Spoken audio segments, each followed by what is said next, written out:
Maverick News, the antivirus program for your mind. And now, the Freedom Reporters.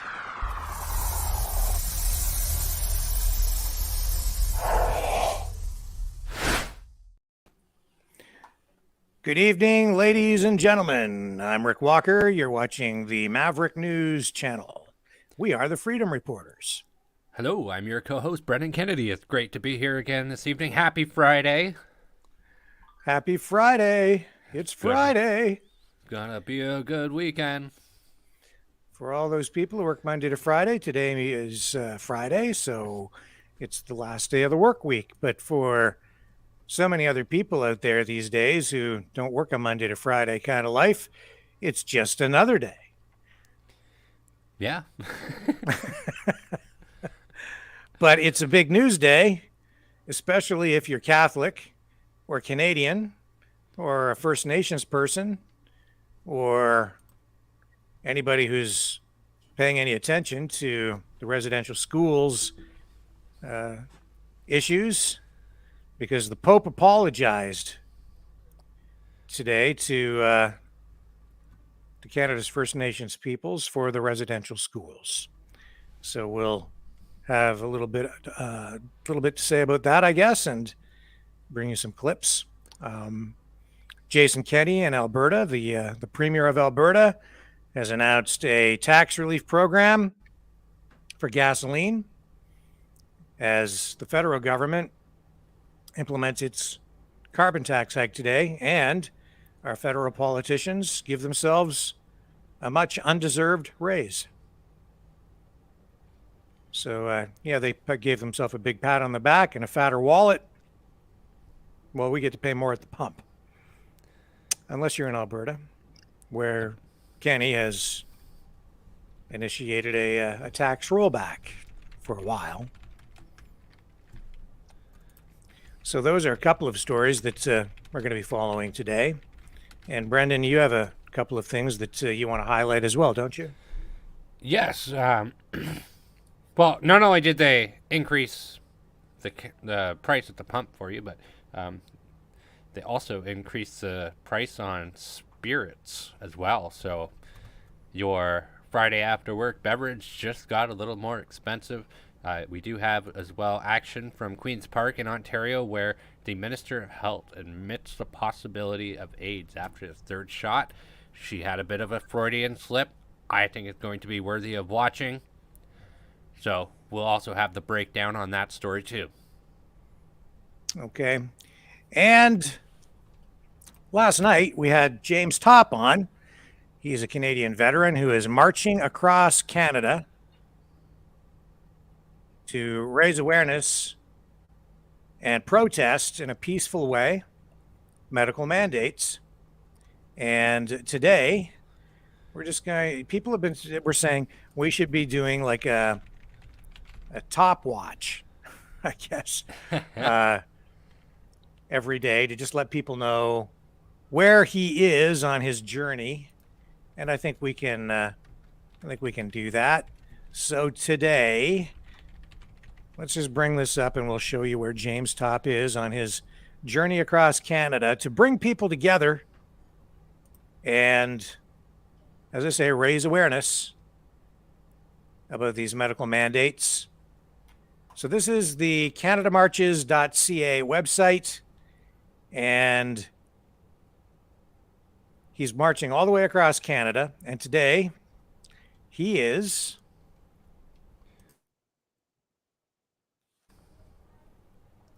in Alberta, and he's going to a barn dance, I think, tonight. Yeah. In a town called, I believe, Monarch. In Monarch. Just outside Lethbridge.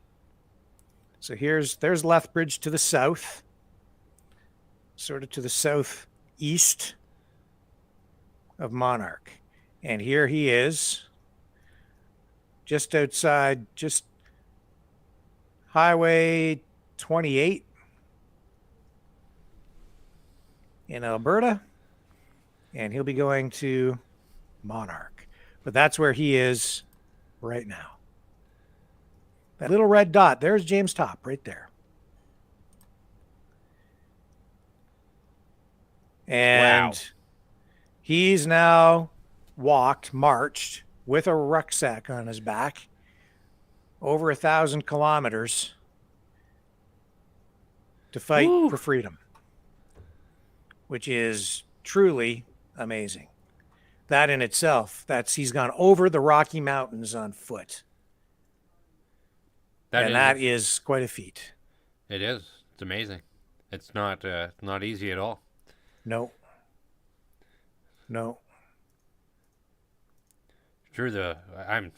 Well, we heard how windy his trip is yesterday. Yeah. Walking straight into the wind, going to be facing all of the elements, the sun, the rain, the snow, the wind. Yeah, we have a video teed up here as well. I'd like to play that for you before we get into the other daily news events. So let's play this. This is about James Topp and where he is on his journey across Canada to help unite a country that is divided because of all these vaccine mandates and pandemic measures that have really polarized the country and the entire world, really. So let's watch this. This is a new video from James Topp. Hello, everyone. We just we're on day 40 here, halfway through our day, heading towards Fort Macleod. We just crossed through the Piikani First Nation territory. As you can see on the sign behind me, I neglected to reach out at an appropriate amount of time before we crossed the territory. I am in contact with some of the members in the council, or at least administration, and advise my intent to pay respect to the people of this nation as I cross through this territory. I did meet a couple of folks along the way, and we had a couple of good conversations.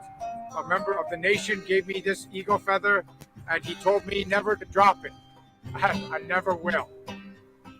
See you on the road.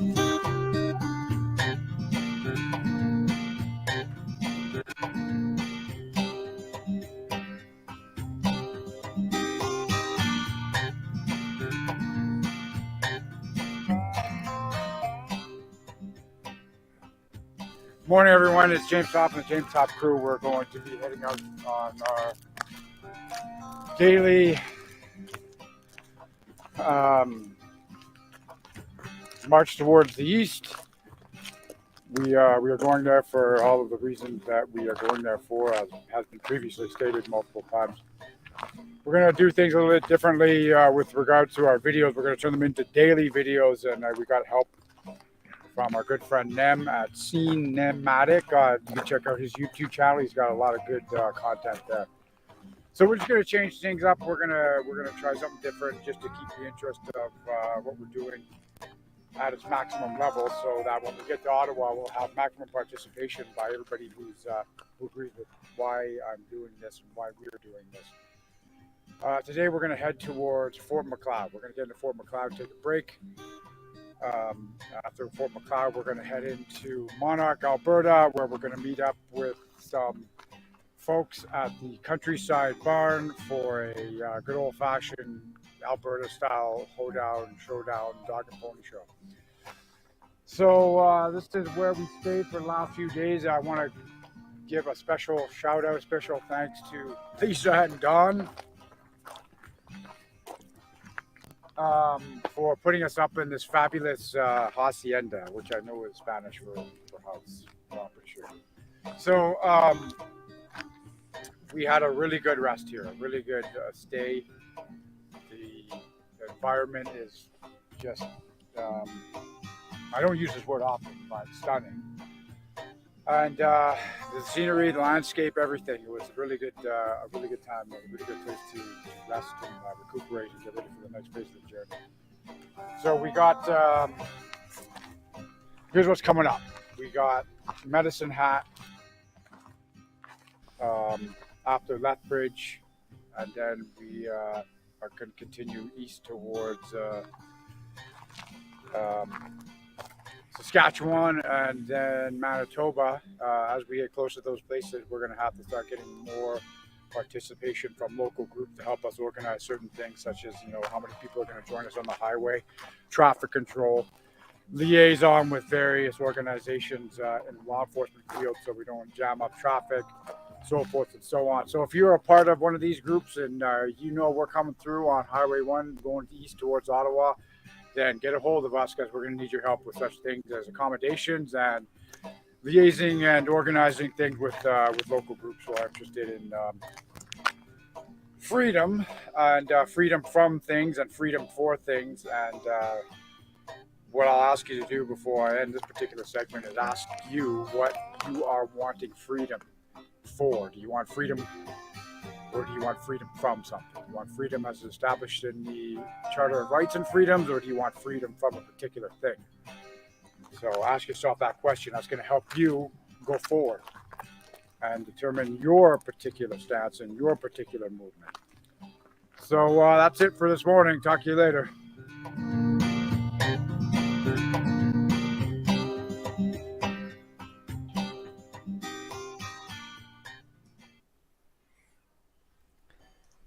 And there you go. There's James Topp, Canadian hero, marching for freedom all the way across Canada, from Vancouver all the way to the Tomb of the Unknown Soldier in Ottawa. And he should be there sometime around mid-June.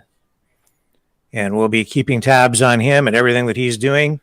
And you can find out more about his march at canadamarches.ca.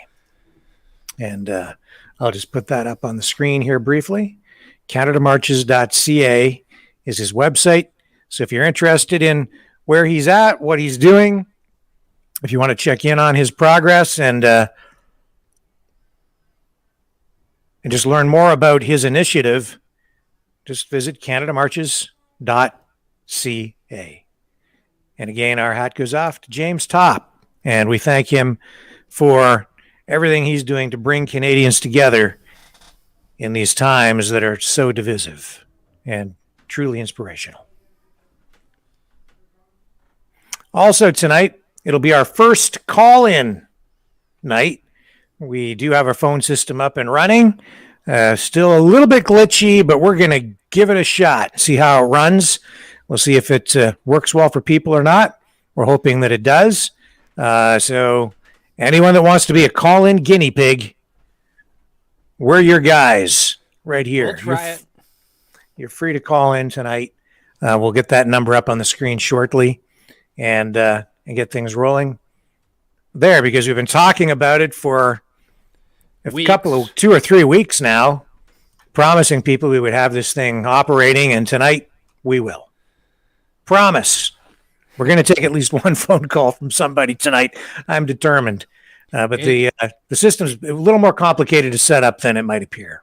You might think. It half works right now, so it works enough. Yeah, so we can get some calls in. But we have to have a proper system with call screening in place and have the audio pumped in properly so that it's done professionally and so that it works properly. Simple as that. So there you go. And our top story tonight, the Pope has apologized to Canada's First Nations peoples for the residential schools issue. And we do have video to roll of that. So let's cue that up right now and listen to what Pope Francis had to say today. Let her rip. Here we go. Would like to take up a few of the many things that have struck me.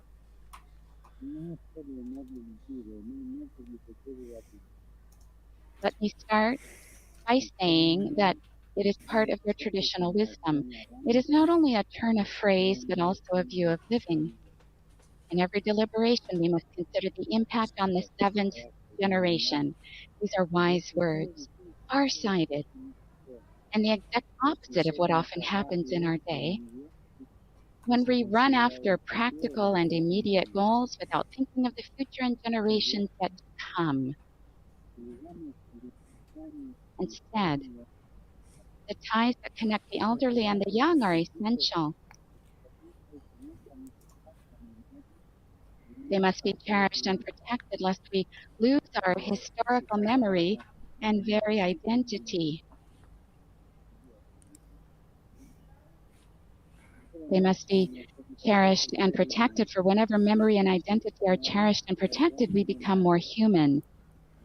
In these days, a beautiful image kept coming up. You compared yourselves to the branches of a tree.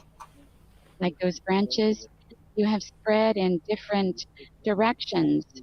You have experienced various times and seasons, and you have been buffeted by powerful winds, yet you have remained solidly anchored to your roots, which you kept strong. In this way, you've continued to bear fruit, for the branches of a tree grow high only if its roots are deep. I would like to speak of some of those fruits, which deserve to be better known and appreciated. First, your care for the land, which you see not as a resource to be exploited, but as a gift from heaven.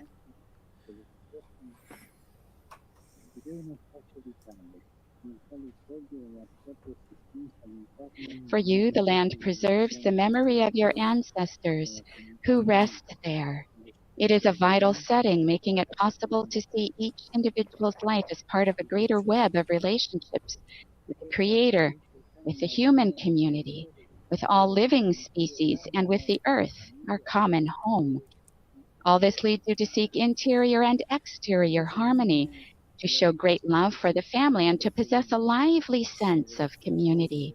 And two, there are the particular riches of your languages, your cultures, your traditions, and your forms of art. These represent a patrimony that belongs not only to you, but to all humanity, for they are expressions of our common humanity. And yet, that tree, rich in fruit, has experienced a tragedy that you described to me in these past days, the tragedy of being uprooted. The chain that passed on knowledge and ways of life in union with the land was broken by a colonialization that lacked respect for you, tore many of you from your vital milieu, and tried to conform you to another mentality. In this way, great harm was done to your identity and your culture. Many families were separated, and great numbers of children fell victim to these attempts to impose a uniformity based on the notion that progress occurs through ideological colonization, following programs devised in offices, rather than the desire to respect the life of peoples. This is something that unfortunately and at various levels still happens today, that is ideological colonization. How many forms of political, ideological, and economic colonization still exists in the world today, driven by greed and thirst for profit, with little concern for peoples, their histories and traditions, and the common home of creation. Sadly, this colonial mentality remains widespread. Let us help each other together to overcome it.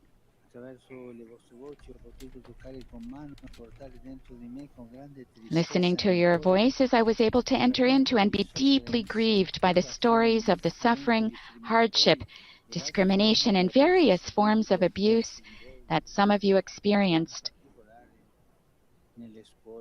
particularly in the residential schools. It's chilling to think of determined efforts to instill a sense of inferiority, to rob people of their cultural identity, to sever their roots, and to consider all the personal and social efforts that this continues to entail. Unresolved traumas that have become intergenerational traumas.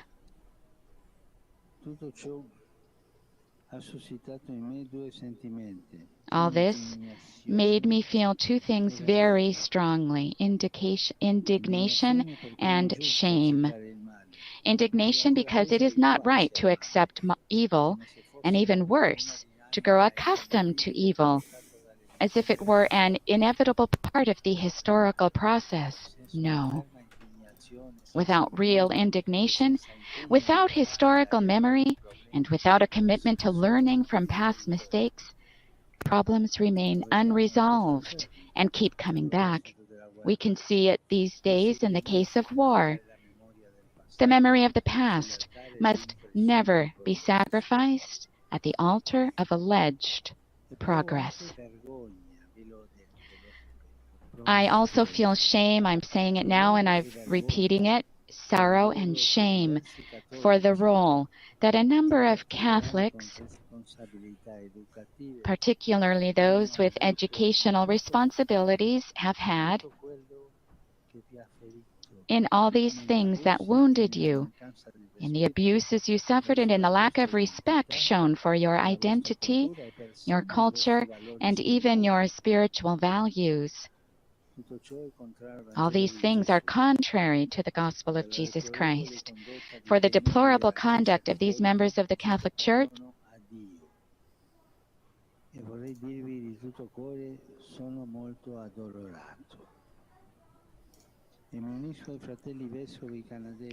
I ask for God's forgiveness, and I want to say to you with all my heart, I am very sorry, and I join my brothers, the Canadian bishops, in asking your pardon. Clearly, the content of the faith cannot be transmitted in a way contrary to the faith itself. Jesus taught us to welcome love, serve, and not judge. It is a frightening thing, then, when precisely in the name of the faith, counter-witness is rendered to the gospel.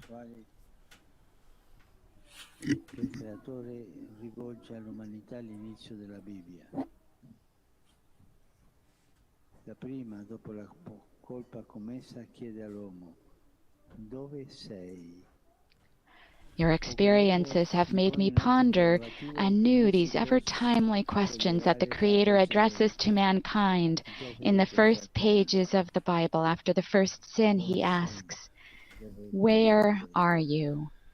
Then a few pages later, He asks another question inseparable from the first. "Where is your brother?" Where are you? Where is your brother? These are questions we should never stop asking. They are the essential questions raised by our conscience, lest we ever forget that we are here on this earth as guardians of the sacredness of life, and thus guardians of our brothers and sisters and of all brother peoples. At the same time, I think with gratitude of all those good and decent believers who, in the name of the faith, and with respect, love, and kindness, have enriched your history with the gospel. I think with joy, for example, of the great veneration that many of you have for St. Anne, the grandmother of Jesus, and I hope to be with you that day. Nowadays, we need to reestablish the covenant between grandparents and grandchildren, between the elderly and the young. Auspico che gli incontri di questi giorni possano aprire strade ulteriori da percorrere insieme, infondere coraggio e accrescere l'impegno a livello locale. We need to reestablish the covenant between grandparents and grandchildren, between the elderly and the young, for this is a fundamental prerequisite for the growth of unity in our human family. Dear brothers and sisters, it is my hope that our meetings in these days will point out new paths to be pursued together, instill courage and strength, and lead to greater commitment on the local level. Any truly effective process of healing requires concrete actions. In a fraternal spirit, I encourage the bishops and the Catholic community to continue taking steps towards the transparent search for truth and to foster healing and reconciliation. These steps are part of a journey that can favor the rediscovery and revitalization of your culture, while helping the Church to grow in love, respect, and specific attention to your authentic traditions. I wish to tell you that the Church stands beside you and wants to continue journeying with you. Dialogue is the key to knowledge and sharing, and the bishops of Canada have clearly stated their commitment to continue advancing together with you on a renewed, constructive, fruitful path where encounters and shared projects will be of great help. Dear friends, I have been enriched by your words and even more by your testimonies. You have brought here to Rome a living sense of your communities. I will be happy to benefit again from meeting you when I visit your native lands where your families live. I'm not going to go in winter, eh? So I will close by saying until we meet again in Canada, where I will be able better to express to you my closeness. In the meantime, I assure you of my prayers, and upon you, your families, and your communities, I invoke the blessing of the Creator. Thank you.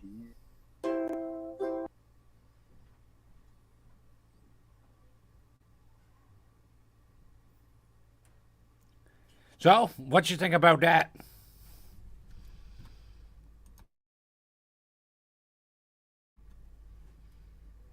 Oh, your audio. Sorry, I was muted there. I'm not a big fan of this Pope. I think he's a globalist, and I haven't really liked much of what he's done, period. And I think that it's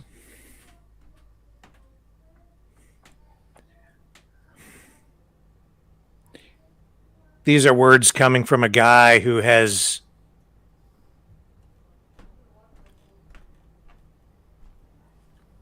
followed in lockstep with all these world politicians who have locked people down and stolen people's freedoms over the past 2 years. And now he's sitting here giving us these words.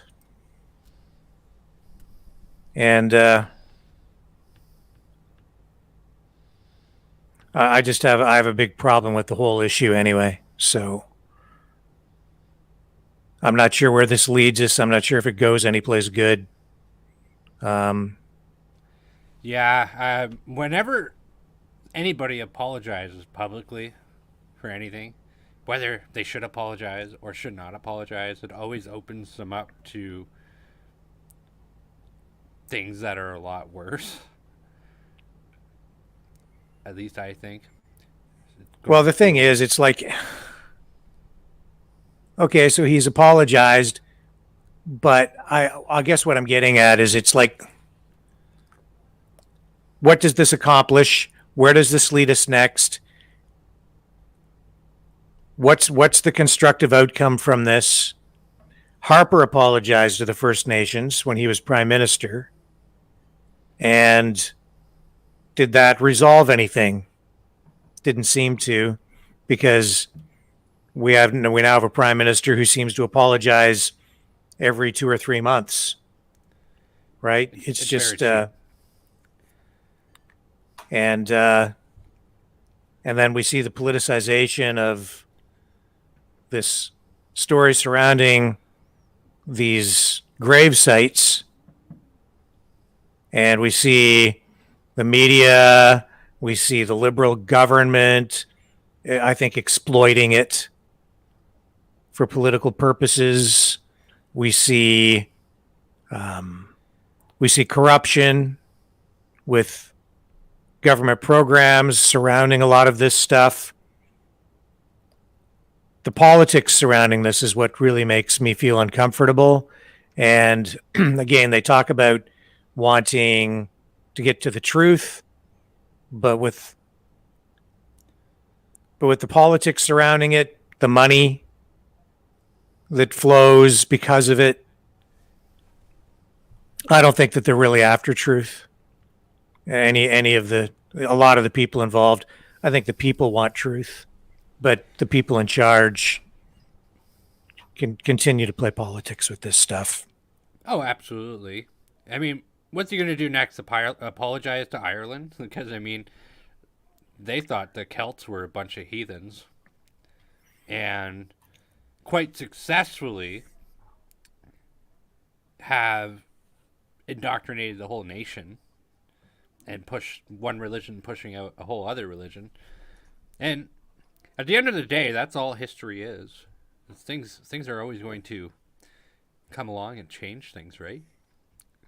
Yeah, I mean, as I said last night, there's no question those children should never have been taken away from their families.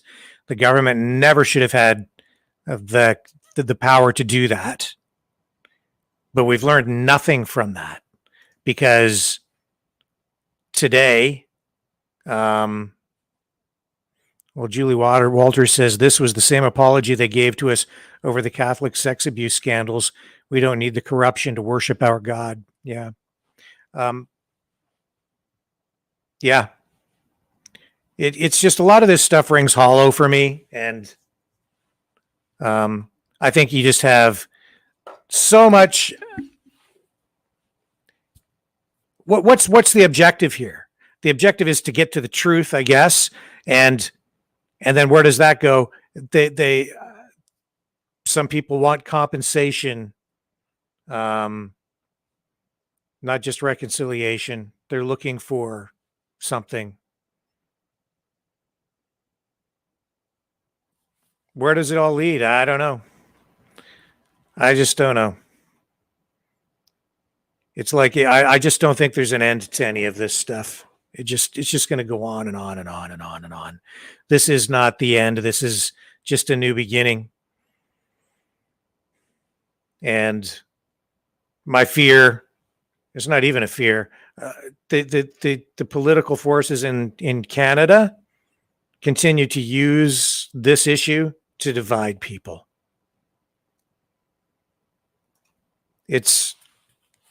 And we're seeing that in the reactions today from this as well, where we see political leaders saying, this is just the beginning. There's a lot of work to be done, and healing, of course, but also compensation.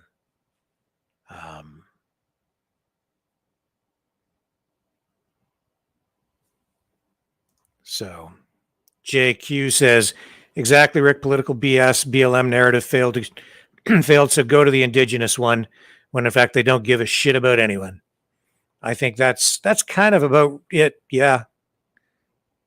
You got a bunch of politicians who use this stuff to spin up a narrative, to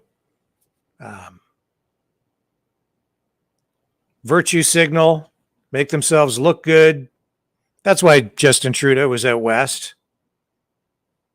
He's trying to polish up his image and make himself look like he's a sensitive guy again, after ruining his reputation by having goon cops beat down peaceful protesters in Ottawa, truckers. And now his reputation on the international stage is mud. So he's trying to make himself look good. And it just doesn't end. And then, of course, what flows from that? Now they start to hand out money. Money. Who wants money? And that's not going to solve anything either. No, and probably not, because as we've seen, that the big problem with all these government programs for First Nations peoples is that there's corruption surrounding most of it, or a lot of it. And that's why they still don't have clean drinking water, because you have a liberal government that will initiate a program where they have a bunch of money flow in, but then those dollars seem to go to liberal-friendly contractors to build an arena or a community center or some other thing. And then there sometimes isn't money to maintain these things afterward, and they never seem to get the water treatment plants that they need, but they get other things they don't need. And it doesn't seem to matter how much money gets thrown at things. It doesn't seem to flow down to help the people. So where's it all going? And there have been inquiries into these sorts of things, and some of the results have been revealing, but nothing ever seems to change. No. And so they can sit and talk and talk and talk and talk and talk. But all this talk, and we've been talking about these things, well, for decades and decades and decades. For my whole lifetime. Yeah. And this is not going to stop it. This is just going to fuel more, and we're just going to get more. And that's okay, I guess. I mean, apologize. Sure. Go ahead. But what are you going to do to help the people? Yeah. What are you going to do to make things better for people? That's the real question, right? And what are you going to do to bring people together? Because what I see them using this stuff for is dividing people. And if you don't believe that, all you have to do is just look at what happened last year with all the churches that got burnt down. Why did they get burnt down? Because this issue became a wedge issue between First Nations peoples and Christians and a group of Canadians that were demonized because of it all. When in reality, it's the government to blame. It was the government that did it. But the government has shuffled off the blame. They've like deflected the blame onto people who really had nothing to do with it directly or even indirectly. It's just a lot of, a lot of Canadians, most Canadians, I would say, didn't know what was even going on in these schools. Didn't know, not at the time.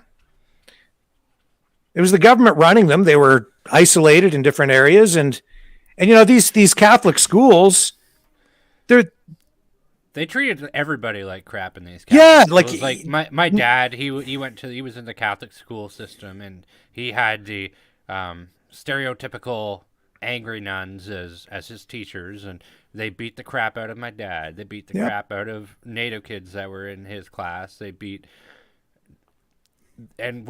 didn't like my dad either, because my grandfather operated a bar establishment, a hotel bar. And so they saw him as like a sin peddler, basically. And so they treated my dad like crap over that. Lots of other kids have been treated like crap. Yeah. And back then, giving kids the strap was no big deal, right? Mm-hmm. It was like, you got out of line at school, whether it was a residential school or any other school, and they would give kids the strap. They'd lash you. That was the reality back then, and that's just the way it was, man. Yeah. So today you can't look sideways at a kid in a school as a teacher without risking your job. Like you can't touch a kid at all. So it's gone way the other way. There's no physical discipline allowed. But back then, you'd get whipped. Right? You'd get your butt whipped if you got out of line. You know a lot more about that than me. Yeah, well, when I was in school, I never got the strap because that stuff had just sort of come to an end, right? It was just coming to an end back then. So I was spared all of that, but people know. A lot of people still know. Younger people don't. And as I said last night, it was a totally different time. Everything was different back then. When those schools were first set up, it was no roads, no cars, right? No paved roads, no ambulances, no penicillin, no antibiotics. It was a much more brutal time. It was the dawn of the industrial era, right? We were beginning to industrialize, and the school systems were just evolving. Even my father, he went to school in a one-room schoolhouse where they had grades 1 through 9, I think it was. And he only got to, I think, grade 6. Yeah. That was the extent of his education. That's as far as he got. And so the governments have... So go ahead, Brendan. And to your point, the Trans-Canada Highway was only constructed in 1962. And it's like you said, like there's no infrastructure in this country. It was... Things were really, really, really different here. Mm. And you have to remember that there were language barriers, huge cultural barriers at that time. Very So huge First cultural Nations barrier. peoples were, and the Europeans who had come here, the French and English primarily, right? There were huge cultural challenges, language challenges. It was a different time, completely different society. The technology was completely different. People lived in a completely different way. And the governments of the day were trying to figure out how to educate children. Not like all children. How do you provide an education for kids? Now, and these residential schools remained set up right through to the 1970s, really. 1997 was the last 1997, the last ones, yeah. one. Yeah. Yeah. And when I say, like, I was sort of at the tail end of it. I was in elementary school in the 70s, so I remember integrating kids from First Nations into our school. So things were changing back then, right? But it just isn't as cut and dried and as simple as people think. And there are a lot of things we're just simply not allowed to talk about. We're not allowed to talk about a lot of things that I know about that we're not allowed to say in our society today about all of the stuff that went on back then. You can find it online. You can find it in the history that was written, but there are just some things we're not allowed to talk about. Because if we do, well, enough said. Because I don't even want to go down that road. I don't know that it's productive to do so. Mm-hmm. But my perspective on it is a little bit different than someone's perspective who is younger, because I've been exposed to the old stuff and the new stuff, the old history and the new history. And I know that the truth is never black and white. It's always shades of gray. There's nuance. And these things are not that simple. But I absolutely, my heart bleeds for the families, for the First Nations peoples. And I absolutely agree that those kids never should have been taken away. The government never should have had that kind of power. And it was a huge mistake to do it, period. And as I say, I don't think we've learned our lesson, because we have a tyrant for a prime minister today who pays lip service to this stuff. And the same with the Pope, frankly. Yeah. Pays lip service to it while they enact their globalist agenda. And make no mistake, Pope Francis is part of that. He absolutely is. Well, he's no Pope John Paul II, I'll tell you that. As far as I'm concerned, Catholicism has been corrupted by various agents for a long time. And don't get me wrong, in some instances, you could say that they were the lesser of two evils. For example, during the conquest of Mexico, a lot of people like to say, oh, we went in there and we committed genocide. But the Aztecs used to drag hundreds of thousands of people to the top of a pyramid and viciously sacrifice humans. What is more evil in that situation? Is it definitely not acceptable for human sacrifice or to be ripped away from your village or whatever, just so that you could be dragged to a giant pyramid, somebody rip your heart out while it's still beating, and then kick you down the stairs. These are complex questions. They're not easy. It's like you said, there is gray, and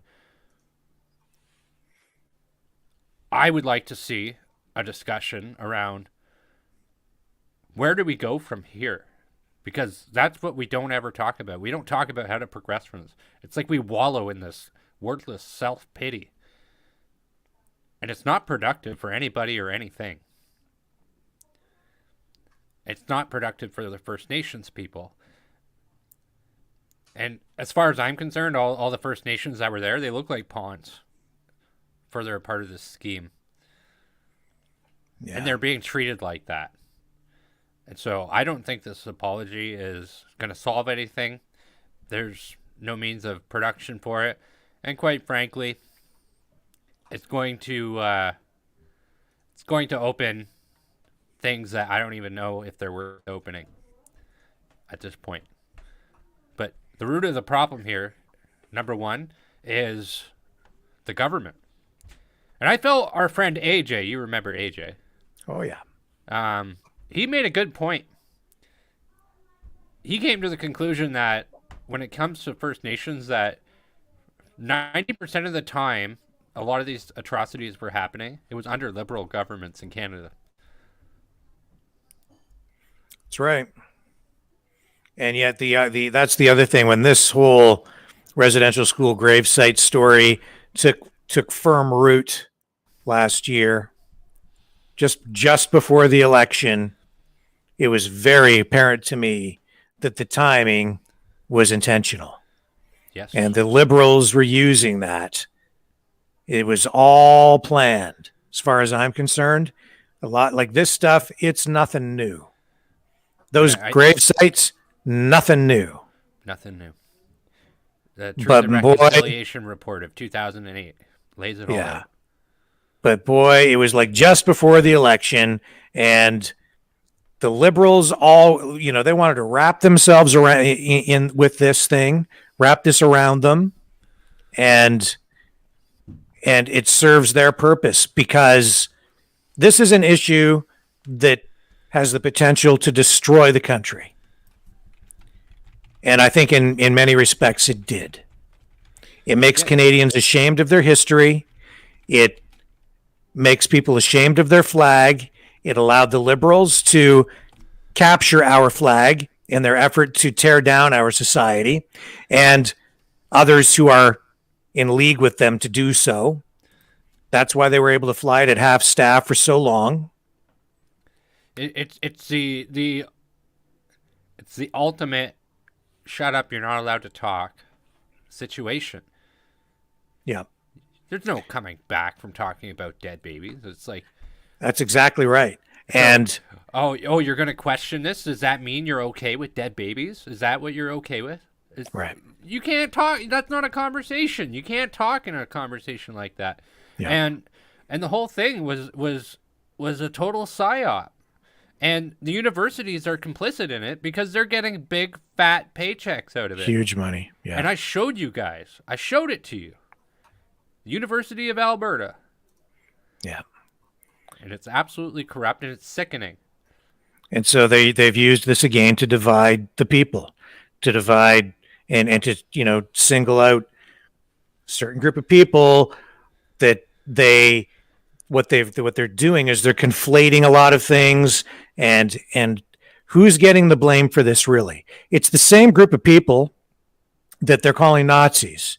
They're blaming people that they're labeling white supremacists, Nazis. That's what the attempt is here. And Christians, not bar crazy religious people, because they want a secular society. They want to purge religion from our society. The churches are under attack. Our churches don't even understand this, a lot of them.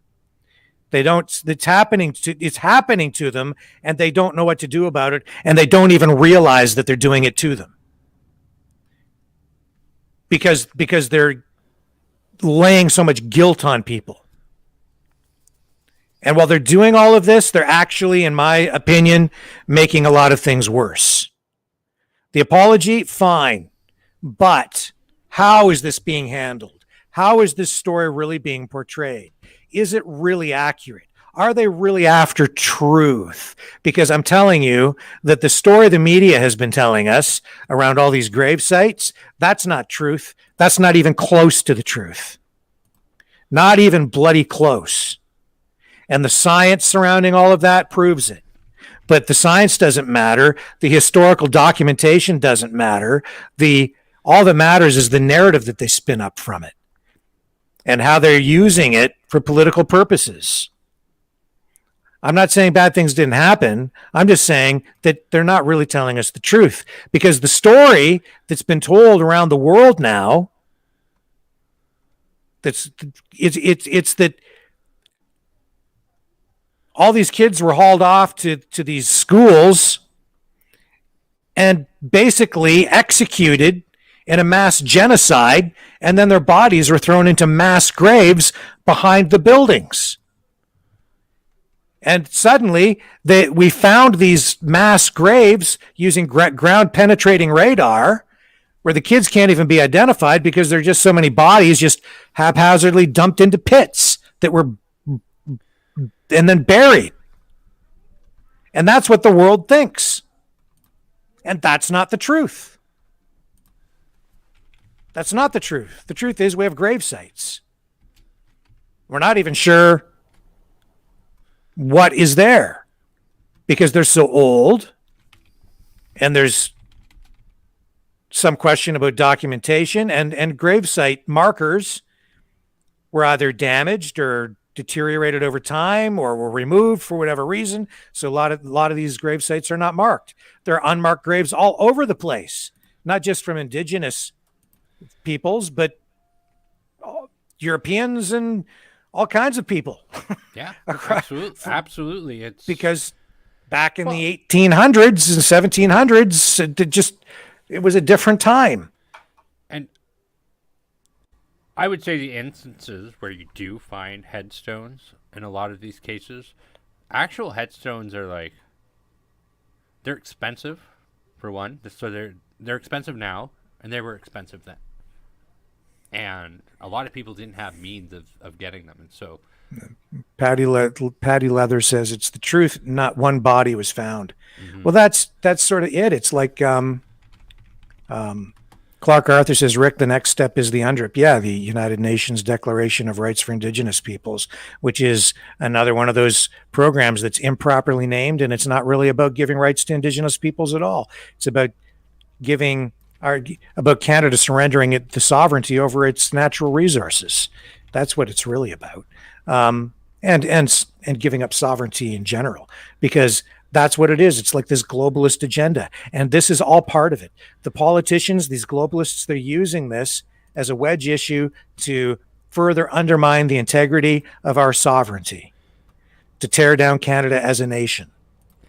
Now, and even a lot of First Nations peoples recognize this, and you've seen that because they wanted to make Canada Day, because of all of this stuff. They wanted people to be so ashamed of Canada that we couldn't celebrate Canada Day anymore. We can't fly our flag anymore. You can't even carry a Canadian flag on Parliament Hill anymore. They've turned the Canadian flag into something that they want people to be ashamed of, in the same way that they want to demonize, they conflate it to be something like the swastika, a symbol of white supremacy, colonialism. That's what's going on, really. They're using this issue, these politicians, not to heal people, but to further divide us and demonize a certain group of people that they're using as a scapegoat for the sins of the government, so that they can then say this is the fault of people just like those Nazis that we have here, who are white supremacists. And there's nothing of the sort in this country. There is no real Nazi organization. There is no fascist far right wing white supremacy organization in Canada. It just isn't a thing here. It doesn't exist. If you want to find fascism, look no further than the Prime Minister's office. That's where you will find it. But people don't understand what fascism is because they've been taught improper history surrounding and they don't have a grounding in political science to understand what fascism is. They don't recognize it. They think that Justin Trudeau is some virtuous socialist. Well, guess what? The Nazis were.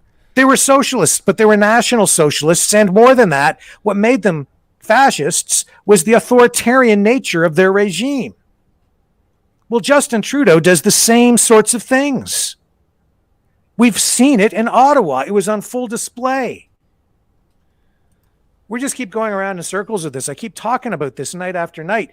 And it's like we can't win, man. It's like the country is in peril. Why is Canada in so much trouble? It's because of stuff like this, where you have an issue, no question about it.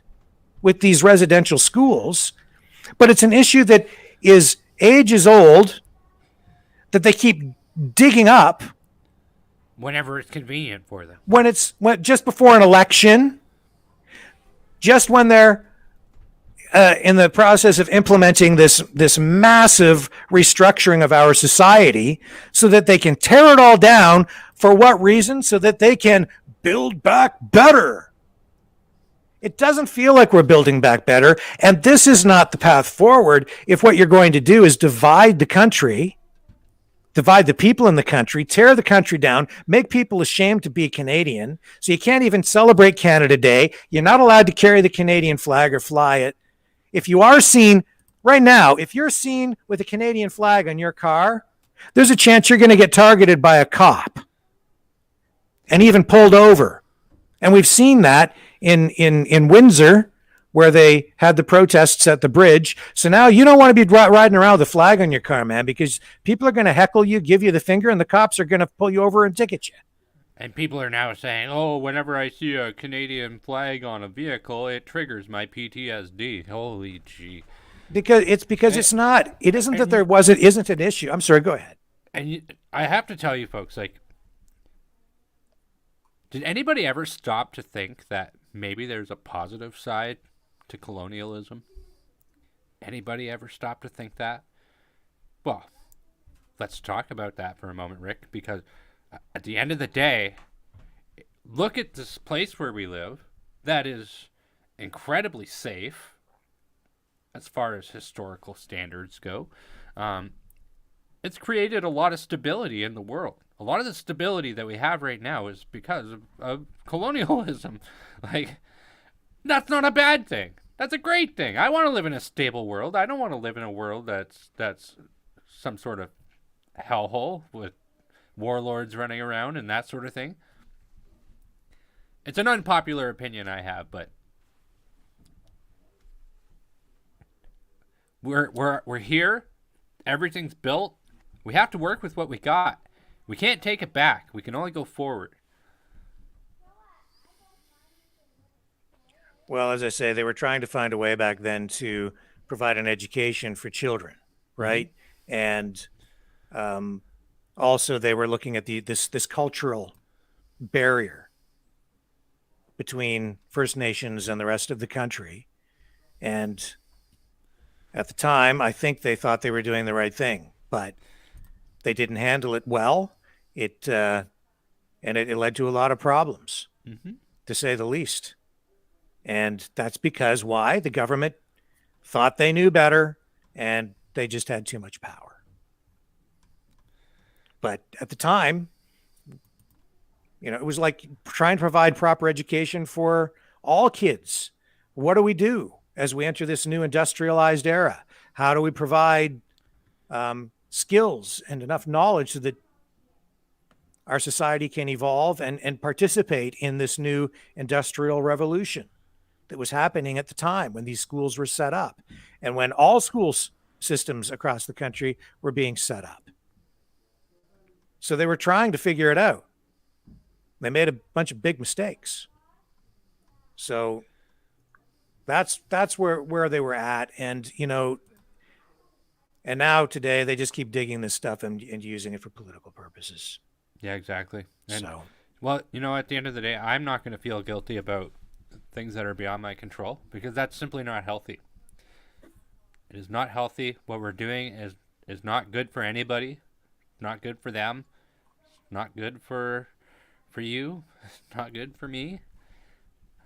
I'm not going to be beaten up by it. And you have to remember that there is some people in First Nations community who are very extremist. And I've seen some of these. I was listening to CBC radio at the 150th anniversary of Canada, so in and around that time. And there was an individual who came on, who they had on the program, who claimed to be from a reservation near Espanola, Ontario. And their solution to this whole thing was, everybody pack up and go back where they came from. This is ours. So, no, that's not working. That's not going to work. That's not going to happen.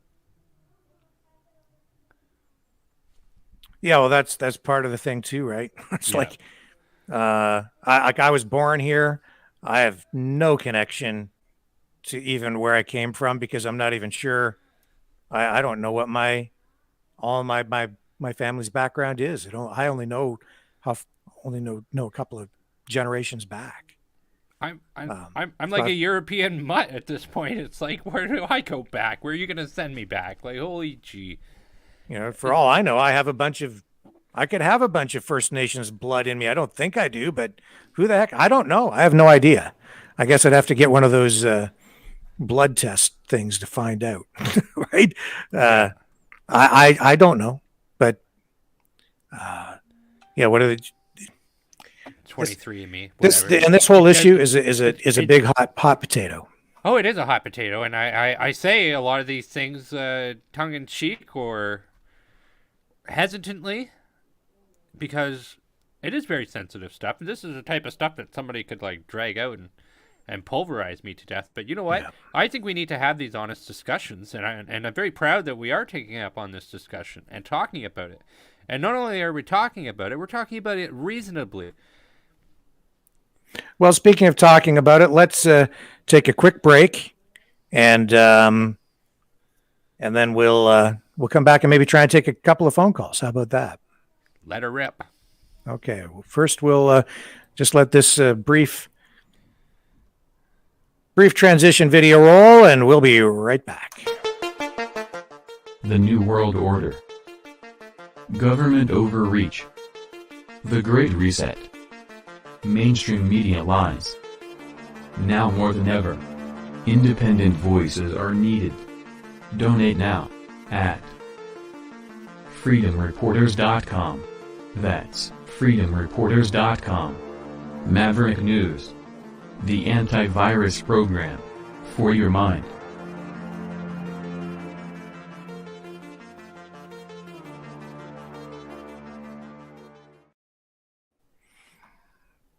And you can donate at freedomreporters.com, or you can click the link to the donation page in the YouTube, Facebook, and Rumble descriptions. And you can also help us by subscribing to our channels, which would be of immense assistance as we try to bring people closer to the truth here on the Maverick News channel. And I think we're just about ready to give our phone system its first try. So with that being said, Second try. second try. That's right. We did try the other night and it didn't quite work. But I think we've got it sort of nailed down here. So let me just get this thing set up, and then we're going to get the phone number up on the screen so that people can dial in. And there's the number right there. 1-833-975-3733. That's 1-833-975-FREE. You can dial in and join the conversation here on the Maverick News channel with myself and Brendan. Yeah, let us know So- what you think. I'll see if I can bring the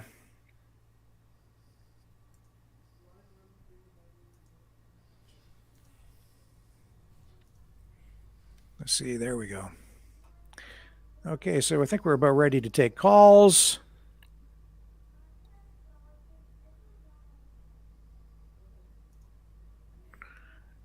And hopefully we get a call in here in a minute. And here's somebody calling in now.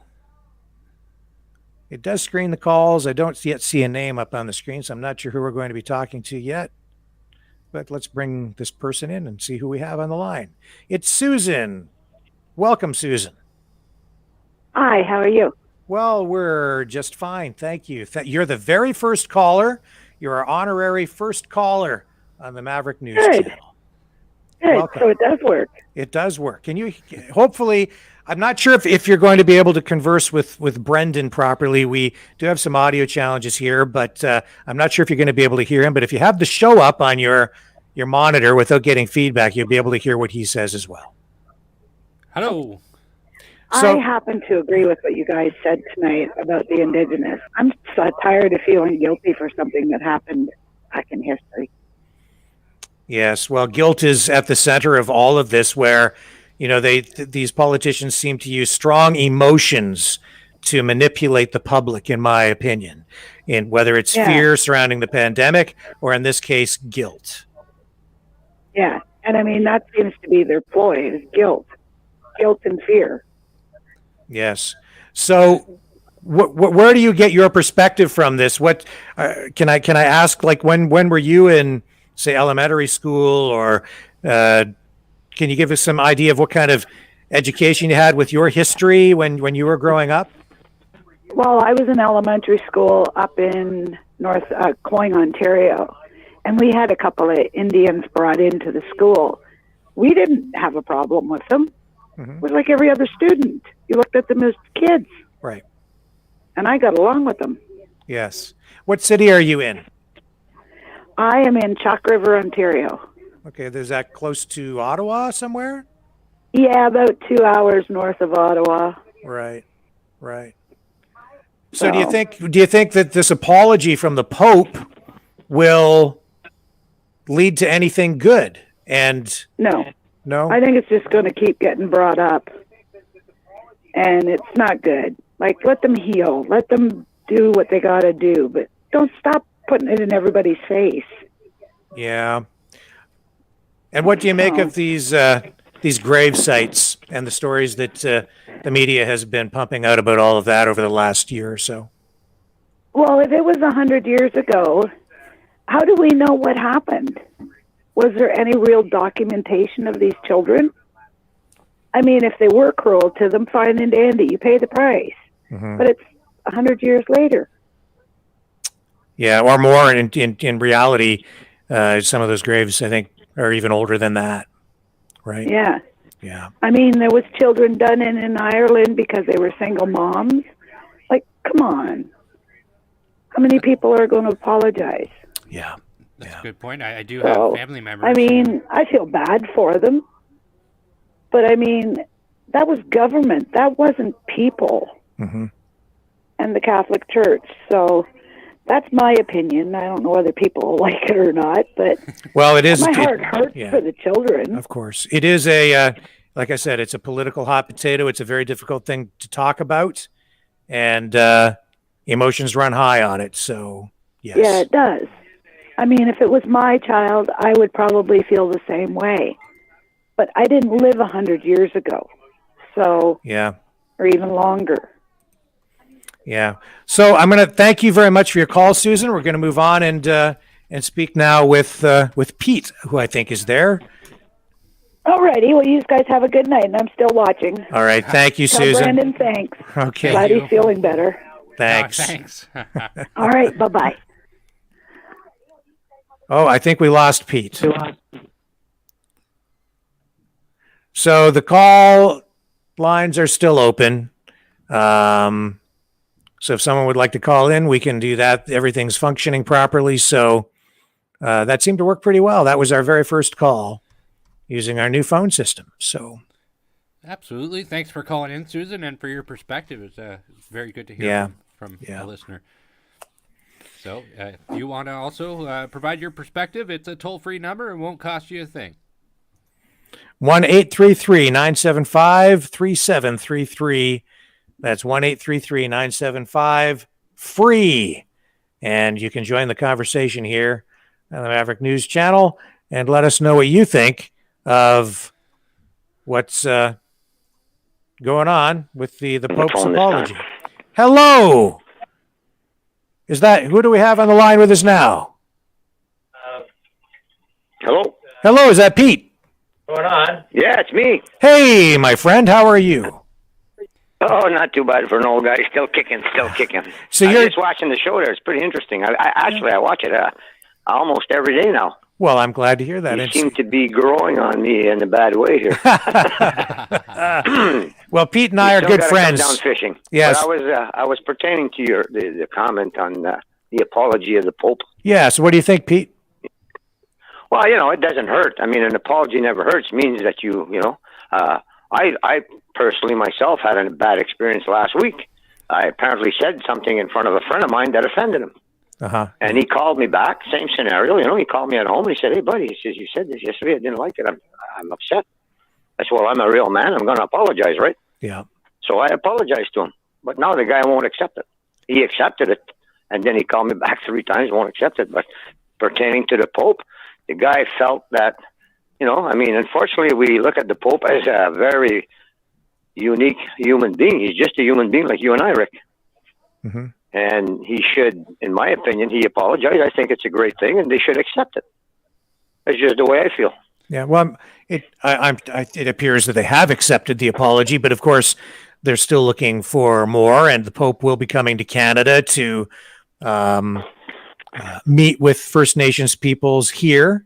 So, yes. What's wrong with people today? We're finding people getting killed. The government's giving out needles now for crackheads to help them with their habit. Are you kidding me? Give me some needles for my diabetes. And you get a religious person like this that says, this is terrible, and he said something, and they're offended or whatever. Some people, doesn't matter what you say, they're going to be offended, right? Yeah. And I think it was a nice gesture on his behalf. He apologized, and I think it should be respected. Okay. But now they're going to blow it out of proportion. Yeah, well, that's the question, is where does it go from here, right? And what good comes of this? What are they going to do with it? So, is it going to be something constructive, or are they going to use it to divide people? Yeah, I guess we just got to sit back and wait and see what happens. Okay. But it's going to be it's a political issue now that they brought up. First it was COVID, then it was the war, now it's the Pope. Yeah. Okay, Pete, we're going to move on. My friend, I'll let you go on that note. Thank you. And I'll call you later tonight when you're free off the show. Okay. All right. Look forward to it. Ciao. See ya. Talk to you later. Thanks, Pete. And let's move on. We have Cindy is on the line with us now. Hi, Cindy. How are you today? Hi, I'm good. Good. Okay. So what are your thoughts surrounding the Pope's apology to First Nations peoples? Well, first of all, I don't think it's the Pope's business to apologize. It was the government who wanted to have the Native people go to school. Mm-hmm. In order, back in the day, I don't think there was a lot of Native people lining up to enter the school system. And pretty much what they wanted was to be left alone and do their thing, hunting, gathering. The main concept for the government to want the children to go to school was to make them good little citizens that would eventually work, pay taxes, and be part of society. Yeah. And if you look at the way it is even now, I'm in Montreal right now, and if you drive 3 hours north, there's forest and so on. What harm would it do to let them just live their traditional way of life and get the nose out of their business even today? Mm-hmm. What the problem is that the government wanted to profit from it. They survived for thousands of years. No school, no nothing. They had great bushcraft skills. They were autonomous under every which way you can imagine. So why want to change things? So if the government poked their nose in the business again and got the church to collaborate, we don't know how. What did they tell them? Did they menace them like they may have done these days? We don't know. So, it's nobody's fault but the government's. And it's nice of the Pope to apologize, but it's not going to do much. Yes. Okay, well, thank you for calling, Cindy. We really, really appreciate you joining us on the program. It's a privilege for us to have you on. Thank you. Let's move on. Thank you. Have a nice evening. You too. Let's move on, and we'll I can't really see who the name is on this. I believe it's Bob. Is it Bob that's calling now? Who do we have on the line? Let's see if Bob's still. Hello, are you there, Bob? Hello. Hi, Bob. How are you? I'm good. I'm out here on the West Coast, British Columbia. Okay. And I'll just give you a bit of history of my involvement with the natives. I grew up here in Seychelles. I'm 70 years old, so I grew up beside the largest native school in the province. I was very, very well connected with the people. The very first native to ever graduate from high school was in my class. He went on to be a lawyer.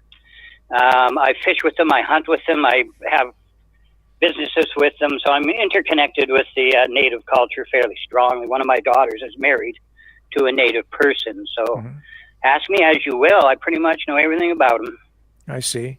So what do you make of this residential schools issue? Do you think the Pope's apology is going to lead to anything that will be productive?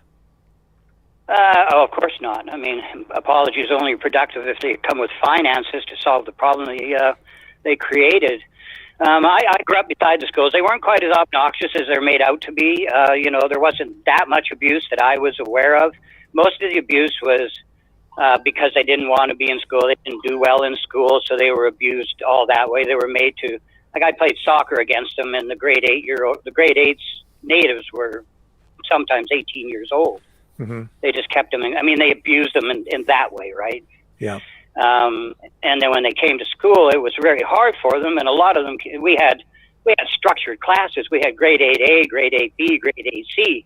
Grade 8A was for the technical kids that were going to go on to university. We were divided by groups in those days. Grade B was the kids who were going to go to shop and become something else. And grade C was for the natives and the Mongoloids and the people who were dysfunctional. So they really segregated everybody in those days as well. So, I mean, you got little or no chance to move out of your group that you were put in.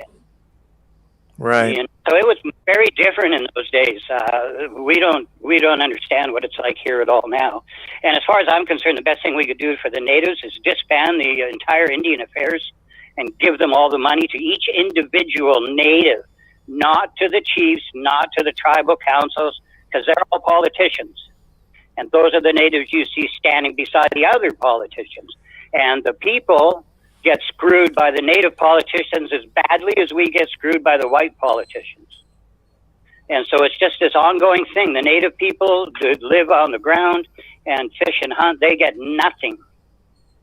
And the chiefs get a new boat, a house in Vegas, a house in Hawaii, whatever is working for them. It used to be you gave them a Ford truck, then you could log all you wanted. Now you got to give them a lot more. So the companies bought off the chiefs. They've always bought them off. It's a very complicated thing. And most of the natives really don't want to be a part of our society. They may want to work in the forest and work in fishing, but they don't want to be a part of a highly structured society. They're a tribal group, and they prefer to operate as a tribal group. And the government the government's a pain in the ass, I think. My opinion of the government, you don't even want to hear. So I've watched them destroy the natives. I've watched them destroy everything. I'm really glad to see you guys coming on now. I wish you were here in the 60s and the 70s when we maybe had a chance. I don't think there's much of a chance anymore. It seems like the country's gotten to me. Go ahead, Brendan. Can you ask him what he thinks that they think would be the best way forward?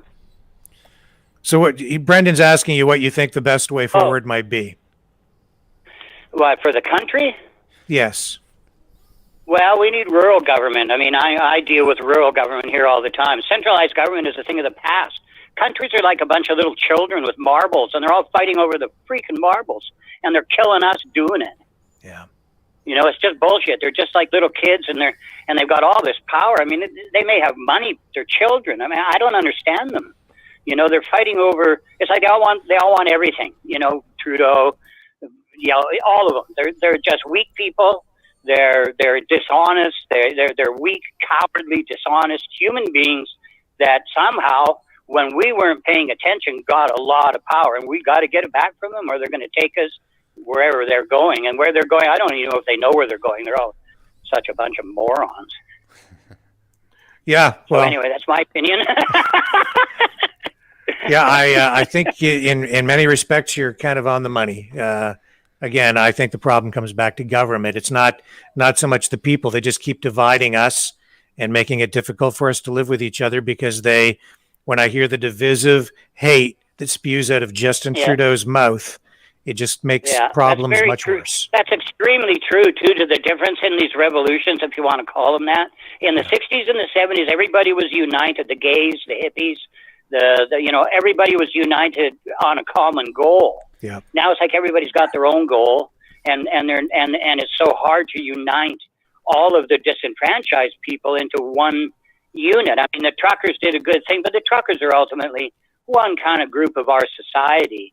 And it's like they divided the groups up so badly now that in the 60s and 70s, we all came together and we fought for a common goal, and we put aside our differences.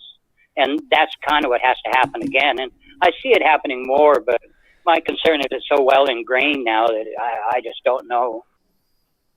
Yeah. Well, thank you very much for calling, Bob. We're going to move on, and we're going to take care, buddy. Thank you. Glad you're there. We appreciate you calling in and participating and being part of the Maverick family. Really. I donate too, but I donate through another person. Oh, that's okay. No, that's great. Whatever people can do. We love what you're doing. Keep doing it. All right. Thank you. All right, buddy. Take care. Take care. Bye. And let's move on. We've got, I think Ed. Is it Ed Safford? Yes, it is. Well, welcome to the show, Ed. What are your thoughts on the Pope's apology? It's a pleasure to be here. Yeah. Well, I think I have a hard time on the Pope's apology. Hello? Okay. Yeah, we're still here. Yeah, we're listening. Yeah, I have a hard time on the Pope's apology. I did see something. I have to give you a bit of background first. Okay, go ahead. Hello? Yeah, we're here. Go ahead, Ed. We can hear you. The graves that they found, I saw a thing on the internet. A young girl, she's a historic investigator, and she said that 2 out of the 3 places they found were previously designated as graveyards prior to the schools being put there. Yes. And I scratch my head and say, well, how come they haven't exhumed these to give the families closure? Mm-hmm. And I mean, the only way you're going to shut down this running narrative about the whole thing is it, and find out, is it true one way or the other? We need to push for exhumation of those children and do some DNA testing. I mean, they can send billions all over the world. They can support WATSI people in other countries and everything else. Truly to God, they can give the natives of our country some closure for their families. Well, certainly the ground penetrating radar that they use does not provide any kind of conclusive information. It's very... Well, that's why they use it. Yeah, that's kind of. I think there's some truth in what you're saying there. Yes. The key word is preliminary. Mm-hmm. It's preliminary. Yes. But yeah. I wonder if millions of people came out in the street crying out to exhume and get closure, would Trudeau shut them down too, like he did the Freedom Convoy and the protesters? Yeah. Well, see, that's the thing. I kind of wonder, will they actually ever go that far and exhume the bodies? Well, they pick and choose. Yeah. They pick and choose their issues, right? Yeah. Yeah. Ask him if he thinks. So that's yeah. I could talk all day on different topics related to all this stuff. I watch you guys all the time. I've never been one. I've always shied away from the internet. I thought technology isn't good for you, et cetera, et cetera. But you guys, listen to you guys talk, watching your shows. I ended up signing up, and I've dropped into the chat a few times, and yeah. Well, thank you very much, Ed. Do email. Well, we're glad you're here, and we're glad you called in to participate tonight. I think, and I will again, given the opportunity. Okay, thank you very much. We appreciate you calling in. Let's move on, and we'll speak with Joshua. Thank you, guys. Thanks. Thanks, Ed. Up next, we have Joshua on the line with us now. Hello, Joshua. Hi. Hi. How are you tonight? Good. Well, welcome to the show. I'm good. How are you? Well, we're just fine. And what are you thinking about this apology from the Pope? Do you think it will lead to anything good? No, not really. Okay. Well, tell me why. Because I think it's all bad and never believed in him. Never think it was any good. You never believed. I just want to say thank you for all the work you've been doing. Oh, well, thank you. Yeah, I am 9 years old. My mom watches your show. every night. She loves it. So I just wanted to say thank you for all the work you've done. Well, thank you for calling in, and thank your mom for watching every night. We appreciate that, and we hope that you're getting something positive out of listening to us. Do they teach you much history in Yes. school? No, not really. Yeah. What do they teach you? They teach us about the Native American people. Yeah. What do they teach you about First Nations peoples in school? What's the? Give me some samples of what they tell you. Just they teach them about what they do, where do they live, how they live. Mm-hmm. Not really much into what they do or anything. Yeah. It's kind of basic for surviving. Have they taught you anything about, say, the War of 1812? Nope. Have they taught you anything Never heard of about Cartier or Samuel de Nope. Champlain? No, I am in grade 4, so. Yeah, well, it's probably maybe comes later in school. I don't know if they teach any of that stuff anymore. Do they teach you anything about? Do you know who the first Prime Minister of Canada was? No, they never. No, they never taught us about that. Well, Sir John A. Macdonald was the first Prime Minister of Canada. That's Mom just interesting. whispered it to me. Well, hopefully they get around to teaching you some of that stuff. I'm a little concerned that maybe they won't. But if you keep listening to us over time, a lot of that information will come your way. So I hope that that's helpful to you as you make your way through elementary school. And we appreciate you calling in tonight, Joshua. Thank you. Thank you. You have a great night, Rick, Brendan. You two have a great night, okay? Yeah, Thank you. Bye. You too. Take care. I'll say it's his mom here. My name is Sophia, and yeah, I just want to thank you both for what you're doing. I really appreciate it, and I do plan on teaching him myself, so I'll have to do that on the side of work. Yeah. Well, thank you for tuning in, and yeah, we hope that what we're doing is helpful to people. As we say, we're trying to. No, get you guys people have been amazing. I'm sure me and thousands of people, maybe more, are very thankful. So you guys keep it up. Thank you. Very, very nice of you to call in. We Yes, appreciate thanks for speaking with my son. His face was red. He's very happy he got to speak with you guys. Oh, he's awesome. Yeah, he's great. It was his idea to call in, so I was like, I better sneak in and say hi to you guys. Okay. So thank you so much again. All right, you guys call back anytime. He's welcome anytime. You take care. Thank you. We appreciate you guys. Have a great night, Rick and Brandon. You too. Thank Bye you. for now. Take care. Bye. Okay, let's move on. This is Mary up next. Hello, Mary. Hello. How are you? Yes. Hi. I'm good. How are you? We're just fine. Thank you for calling in tonight. Where are you located? In the Toronto area? No, actually, my phone is, but I'm in Moncton, New Brunswick. Oh, okay. So we're heading east now. Yeah, I moved back down here and just didn't change the phone. I see. So what do you make of the Pope's apology? Well, I'm going to say one thing. It doesn't matter if he apologized or didn't apologize. There's always people going to say something either or either way. It'll always be criticized or not criticized, But I really think, sometimes we have to take things. I mean, you said it was over 100 years ago when these things happened and stuff. And this Pope has stood up and said, okay, I will do this for these people. And he did. And to me, we have to accept sometimes that prayers and things like that, it's hard in the world. People don't always understand, but they're very strong. And I think, he's trying in my heart. And yes, I am a Catholic too. So I really believe that he's trying, and this is it. We have to. And yes, I believe also what Rick's always saying, and you, Brandon, about the stuff going on with what's going on in Russia and all over the different places. I'm following everything, and I do. And I can see things even from the church spectrum where a lot of things are going wrong and right. That's all, to me, that's the only thing I can do now is just be aware of everything. And I do pray for everybody so that there's no pain, because people don't realize what's coming. And there's going to be a lot of suffering. if people don't open their eyes and start looking and seeing what's happening, because they're going to be lost if not. Yes. And it's a sad part of the world, and sad to see. Okay. Well, thank you for calling in tonight, Mary. I appreciate your perspective. You too.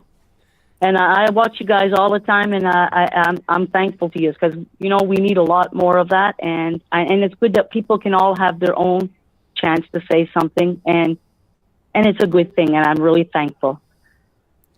Okay, we're grateful to you calling in tonight. Thank you again. Okay, thank you. Mary. Okay, bye now. Okay, Bye. Let's move on. We have Delma up next. Hello?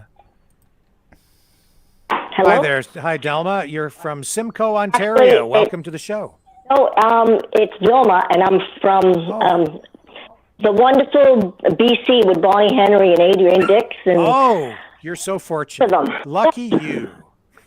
Yes, very lucky. So I don't even know how I came across your news site, but I come across yours and the Shadow Davis show and a lot more, and I'm very thankful for it, because all the propaganda garbage that's going on in the world, including in my province, as you know, including I'm a healthcare professional, and I waited to the very last minute.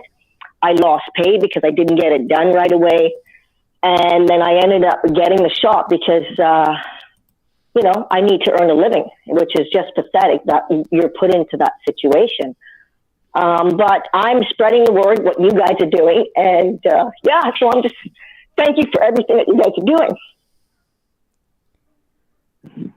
Well, thank you. We appreciate you calling in and participating. Yeah. For the topic at hand, I think it's just, they've gone from the virus, they've gone from the Ukraine.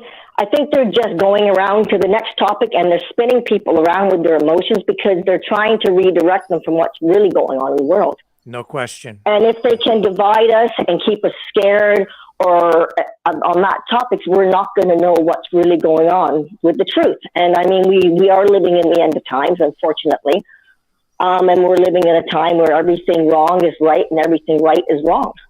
The world is absolutely upside down. Mr. Trudeau, as you already have stated, and other independent news sites have stated, which I've looked into, he's not working for the country. He's working against the country. And I feel like he's trying to bankrupt us. So we will go to that one world currency. And as for the Vatican, they're just as evil. I'm not sure about Pope himself, but it's fine and dandy that he says thank you, but I'm not sure where they're going with this. Is it just to redirect us into another direction again, where everybody has to feel sorry? This happened, 200 years ago, like you were saying, and these people had no right to be conquered and to have the British colonialism come into power. But if you look in history, it's happened all over the world, including back where I'm originally from, which was from England. When you look at the Roman times and you look at the burial sites where they've come that they've dug up from thousands of years ago, where the Roman Empire was a part of that, and lots of people died. Mm-hmm. They just keep rehashing things, and I just think it's just to keep us off of our toes. And if we can keep us, feeling sorry for everybody else, feeling scared, then they've accomplished what they want. To her point, native tribes have also done that with each other, right? Like they conquer each other and wipe each other out. So I'm not sure. That's just my point of view. I'm just hoping people start to wake up. I try to say the truth, and I've had split reviews in my own family where I wasn't even able to see my family because of my political view about taking this vaccine that I was forced to take. And it's continuing here in BC. I'm just hoping and praying that people will start to open up their eyes, and maybe we can start to unite. We can start to get together. Because if we don't, I think they've gotten us where they want us. As long as we're divided, they can conquer us.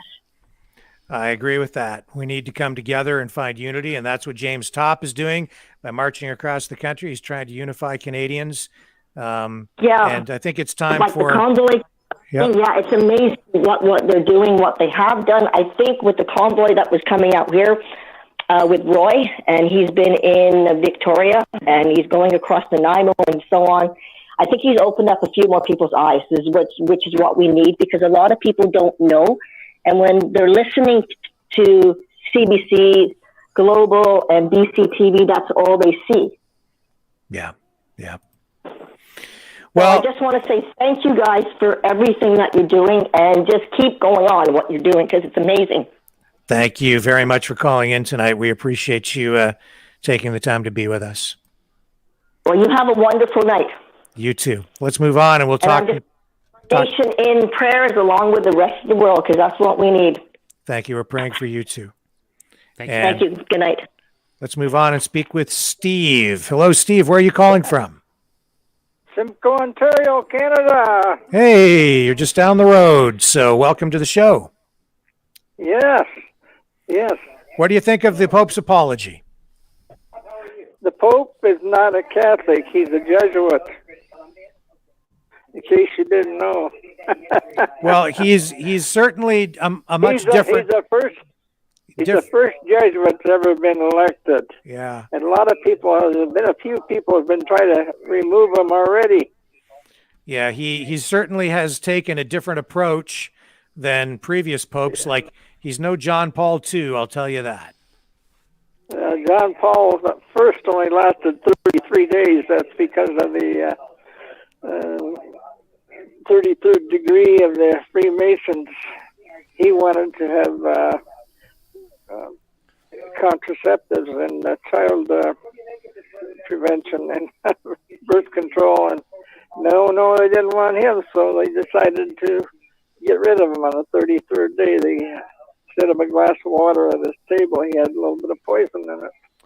Yeah. Well, I would say that this Pope is a globalist. He is, yes. And yeah, I'm really calling about another issue. Sure. And this is about sodium fluoride in our food and in our drinking water, of course. And this is what's causing a lot of our people's illnesses, where Big Pharma gets to treat you for your illnesses. I see. Yeah. And this is a big business for them. And this sodium fluoride, a lot of people don't even know where it comes from. It's a waste product from the aluminum processing.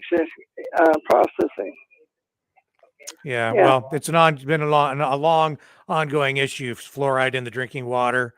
They say it's good for people's teeth and so on. They said it's good for your teeth, but it's only good for you for teeth up to your age of 12, and after that, after you're 12, it's no good.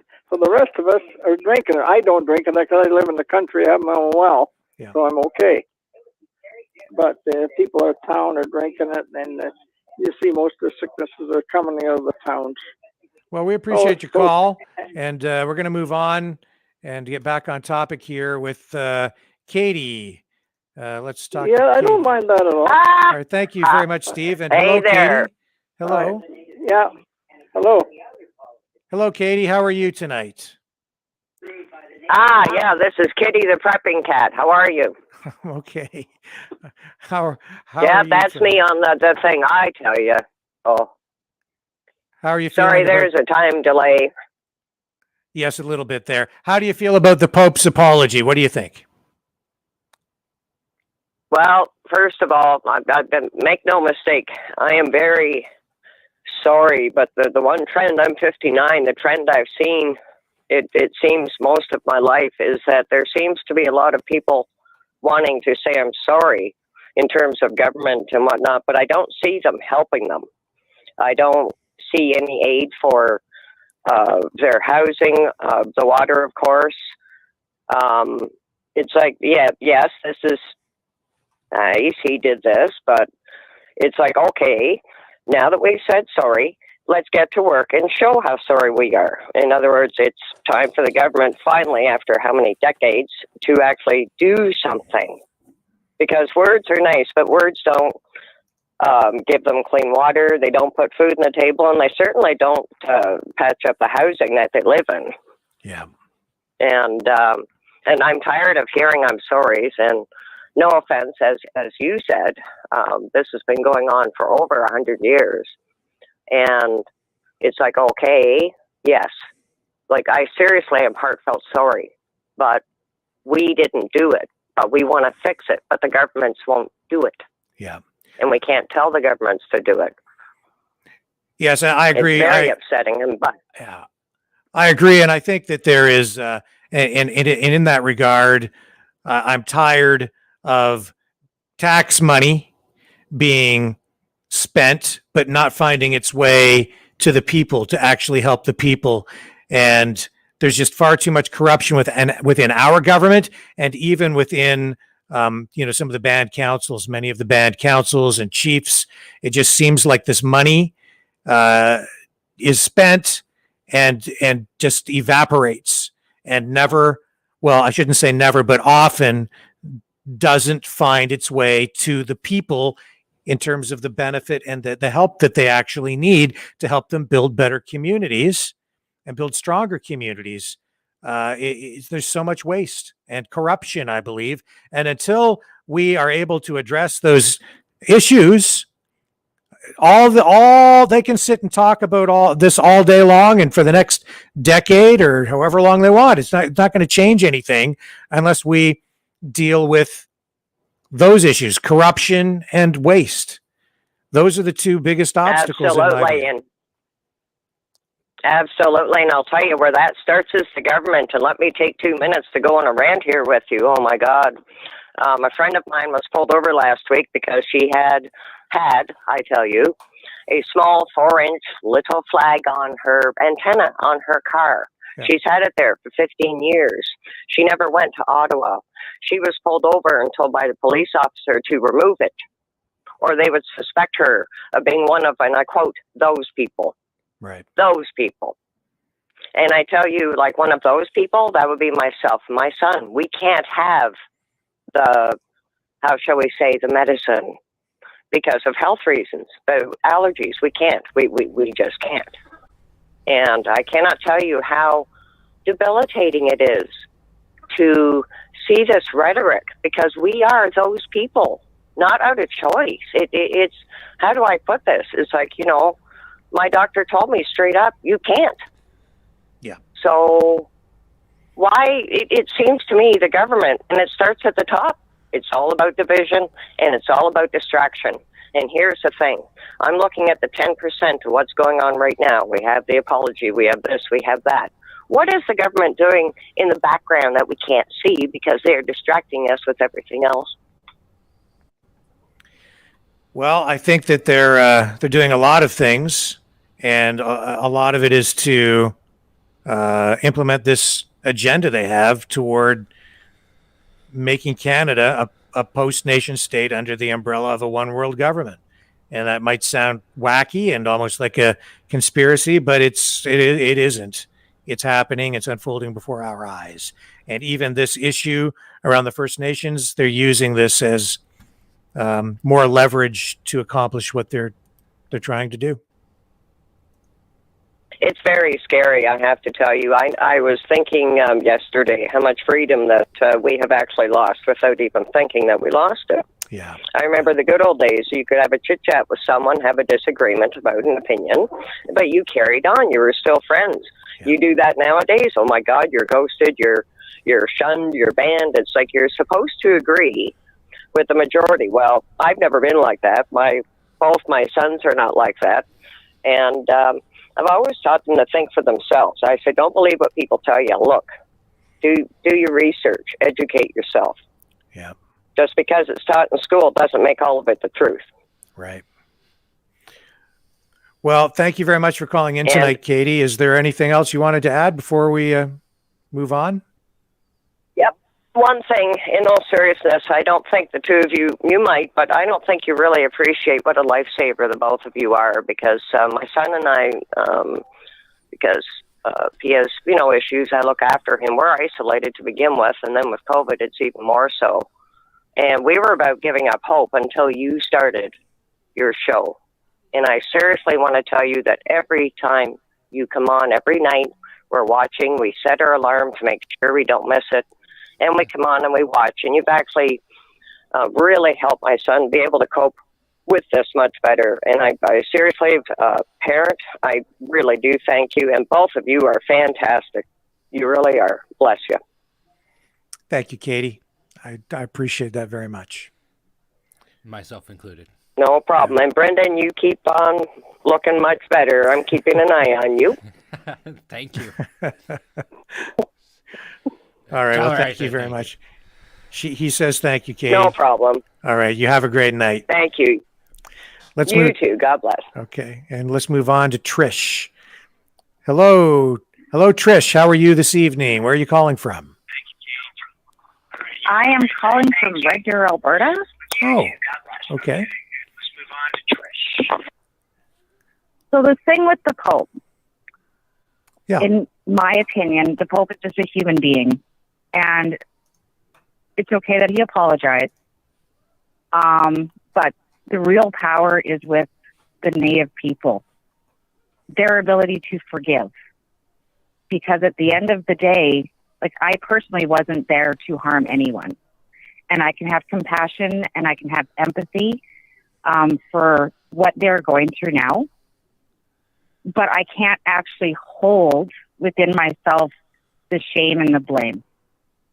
And I would find it more respectful to them to give them that opportunity to, have that forgiveness. And I have Native family members, and that to me is part of their culture. That's what they teach people is, to go within yourself and to be this guiding light and be the best that you can be. And when people are bombarding on them almost like they're less than, I think that kind of takes away from their respective right as just being a human.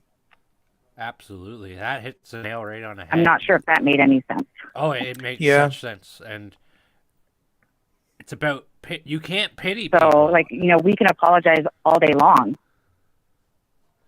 Yes. Yes. Brendan just had a comment. You can't hear Brendan, but if we just pause for a moment, he has something he'd like to add. You just can't hear his audio, but he's going to speak to the audience for just a moment. Just stay with us. Just hang on. Go ahead, Brendan. She hits the nail on the head really well here, because you can't pity people like that. It's not healthy. It's not good for them.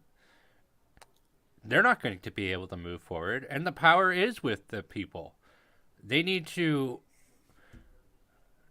all be able, like, human beings are beasts of burden, and at the end of the day, we all need a job to do. We all need to get up in the morning. We all need to do stuff, and I think that hits the nail on the head there with the path forward, I think.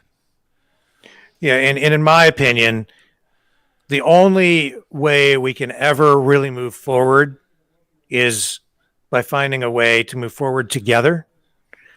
If we have politicians manipulating us, and if we allow them to divide us and to put hate into people's hearts while they pretend that they're anti-hate,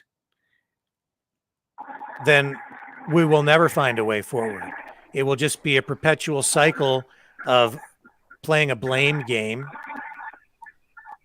and it will give all the power to the politicians, because they'll just use the opportunity that they create by having us fight amongst ourselves to implement whatever they want and to continue with their corruption and to exploit the situation for their own personal gain. And I believe that that's largely what's been going on through history.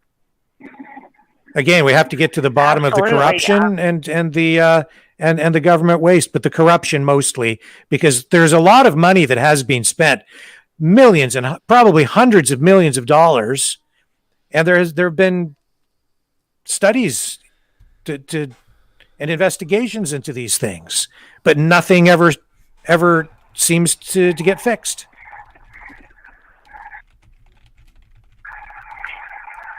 Yeah, it's like we've been conditioned to believe that we always have to pick a side. And there's always a right side and there's always a wrong side. And we don't have to do that anymore. Like, when I grew up in school, I never looked at somebody different, like their skin color or their authenticity. None of that made a difference to me. And now being older and I'm being asked to, pick this side from that side, because of the way somebody looks, how can I do that to two friends? How could I do that to two people, no matter what side that I'm being, you know? Oh, I think we lost. Oops. Her audio got cut when we did that. Oops. Yeah. Rick, her audio got cut when we Going did that. to say, but now I think I got a little nervous. Now I can't remember what it is. Well, that's okay. We appreciate you calling in tonight. But yeah, the bottom line is we have to come together and, as I say, find a path forward together. And making people ashamed of their country, that's not the answer. And what I have seen is that it isn't even, when the government was trying to make Canadians ashamed to be Canadian, and when we were being told that we shouldn't celebrate Canada Day, it was actually many First Nations leaders who came forward and said, yes, you should celebrate Canada Day. Because they're not largely the ones that are trying to divide us. I think they want to come together as well and find good ways for us to live together, as we have been. You leave the government out of it. Absolutely, yeah. You leave the government out of it, and we get along just fine today. That's the truth. But you bring Justin Trudeau in on it, and he starts opening his big mouth and using the language that he uses, and he starts laying blame here and blame there, and there's also, I think, a degree of what do they call it? The bigotry of low expectations. As far as I'm concerned, you won't find anyone more bigoted than someone on the far left. They seem to think that certain groups of people are unable to fend for themselves or compete or excel because they're too stupid or or they're not capable of acquiring skills or, hitting a certain standard of excellence. And so they think the only way forward is for certain groups of people, because they look down their nose at them, is they have to help them and give them stuff. And it's also, and nothing could be further from the truth. If you let people work out things for themselves and help them realize their potential as an individual so that they find their gifts and help them nurture those gifts and help them find themselves and find how they can best contribute to society. That's the secret. Helping each individual find what they're best at and helping people reach their maximum potential as a human being. But that's not what these far left-wing socialists aren't interested in that. They want everyone the same. They want everyone uniform. And they used uniformity. The Pope even used that word here, saying that they were looking for uniformity when they took these kids away from their parents. And yet that's exactly what they're still doing today. They want us all uniform. They want us all to conform. We must all bend the knee. We must all get this thing in our shoulder, regardless of your personal situation. No, you have to conform. They want total conformity. There can be no dissent with these people on the far left, or if you want, these fascistic communists. That's what they are. And so even now you have a pope who is a globalist who condemns in one breath today the uniformity that our government of the day, back in the day, was seeking by taking these children away from their parents because they wanted to essentially educate the Indian right out of them. Okay? But this is a pope who advocates and promotes uniformity and conformity on a global scale, because he is a Marxist, a far left socialist. It's evident in his rhetoric, his speeches, and his actions. He's a different kind of pope, and that's why I'm not a big fan. Well, the Pope only has as much power as the people give him, just like Trudeau and any other form of government. And I've noticed, like the Freedom Convoy, the beauty of that is they are doing exactly what you're saying, is that they're allowing people to be the best that they can be. They are bringing people forward. And because, peace and fear cannot live in the same sentence. And so these people are coming forward in the most peaceful way possible. And that is what is going to put us above what is going on now, because there's going to be so many more people that are going to come forward, because, the same as what you guys are doing and bringing information forward and, being on the front lines in the regard of the information war, it just brings more people's voices out. Since I've started watching you guys, which has been beautiful for me, is when I do talk to people, I'm actually willing to say what is going on, and I'm willing to stand behind my words now, and I'm not making myself smaller so I can fit into the normal, which has been brilliant. So thank you. Those are powerful. And I only have one more Sure. point. I have one more point I'd like to say before I run away. Is I am a little bit concerned with them wanting to consume the bodies that are in, whether it be how the graves were made. I don't know what side that I'm necessarily on, because I'm sure some of them were probably abused and some of them were regular deaths, because it's the Catholic system. They have a lot more power, and they've always had a lot of power. But as far as I understand, and I could be corrected on this, but to exhume a body, especially in Native culture, that is one of the most disrespectful things that you could do. And I think it needs to be put into the hands of the Native people to decide whether or not they want those bodies consumed, or they would rather do, something that is more ceremonial to help those spirits be moved from where they are. I don't think the government has any right to go in there and make that decision for them, because that is extremely disrespectful.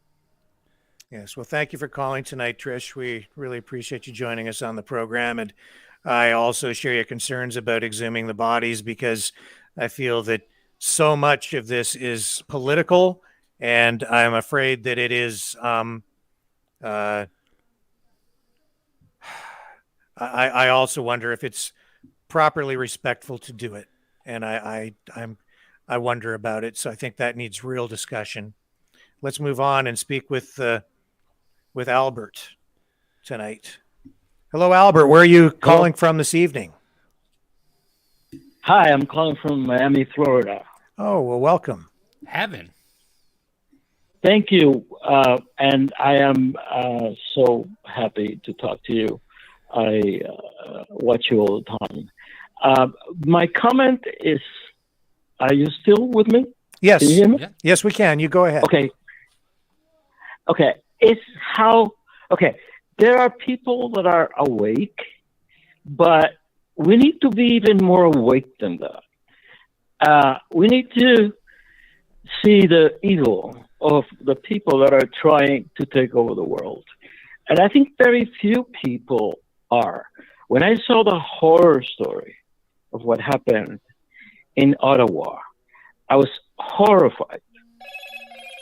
And at the same time, I realized that we are just maybe 1 inch behind in this country that is supposed to be the home of the free.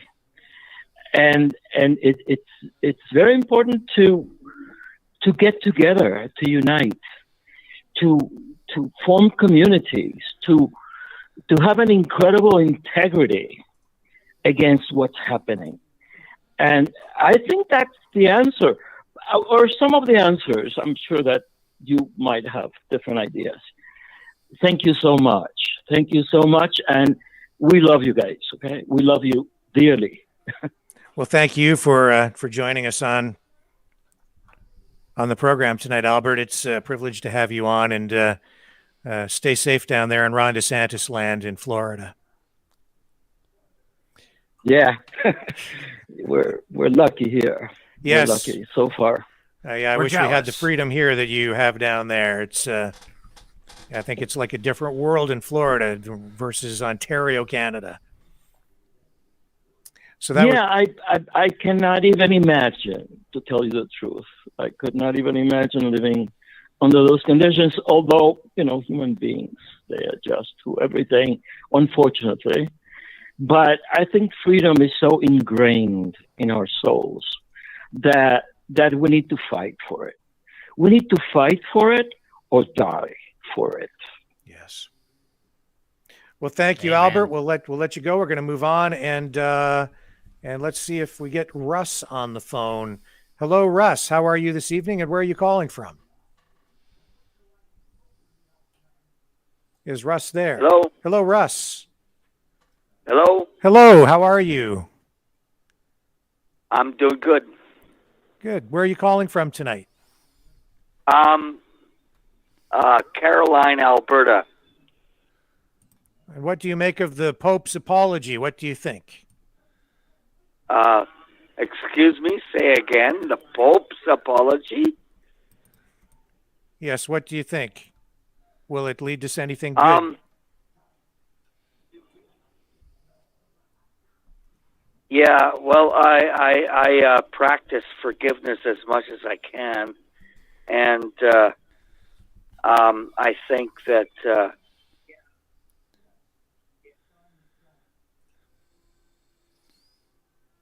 yeah, go ahead. Okay, I think that when I see Christ's presence in everybody, then I automatically feel Christ's presence in myself. Yeah, so basically,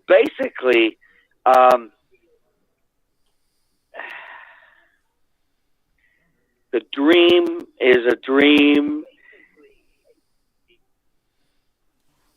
The dream is a dream is a dream, and so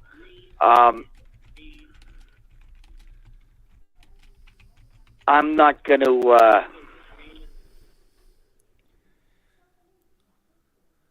Okay, I think Russ is having a little trouble with his No, phone. that's fine. It's fine. It's fine. Everything's beautiful.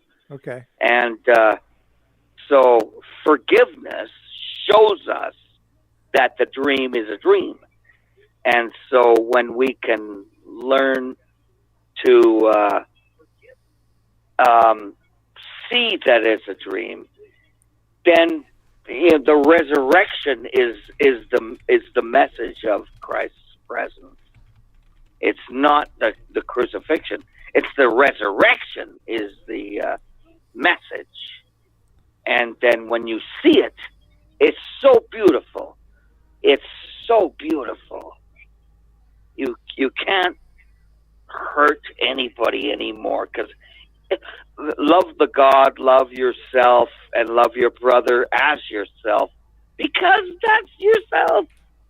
That's everybody. It's beautiful. Okay. Well, we love you, Russ, and we appreciate you calling. And we are going to move on and speak with, who do we have on the phone here? I'm not sure who we have. It's Will. Will, how are you this evening? You're calling from, looks like the Ottawa area? Yes, it is. I'm from, I'm in Canada. And so anyway, it used to be a city to itself, but it's been amalgamated in 2000. So I wanted to just discuss one teacher. The best teacher I ever had growing up was at a freshman level. And he taught us, he took the whole map of North America, he took all the provincial and state things off, and he started putting up these other things. And he was a Caucasian, and he taught us about the First Nations. And North America used to be a literal international community of different tongues, cultures, and nation states, like nation areas across, everything from the Mi'kmaq to the Blackhawks. Now I'm going down the coast here. Yep. To the Seminoles in Florida, all the way over to the Blackhawks in the Indiana area, and all the way out to the Apache, Comanche, California, New Mexico, and all the way up to the Lubicon, Ebicon, and Esquimalt in Washington State, and so in British Columbia. So anyway, I went out with several girls that were pure, full-blooded Native Canadians, and they didn't appreciate that I studied. They felt hurt. They felt like one particular Cree I went out with, which, by the way, is a nomadic tribe. They came from Central and South America. They came up, and the reason for the Great Belt that they put across the country in the Native communities is because of protection against what was going on in South America, of which you referred to the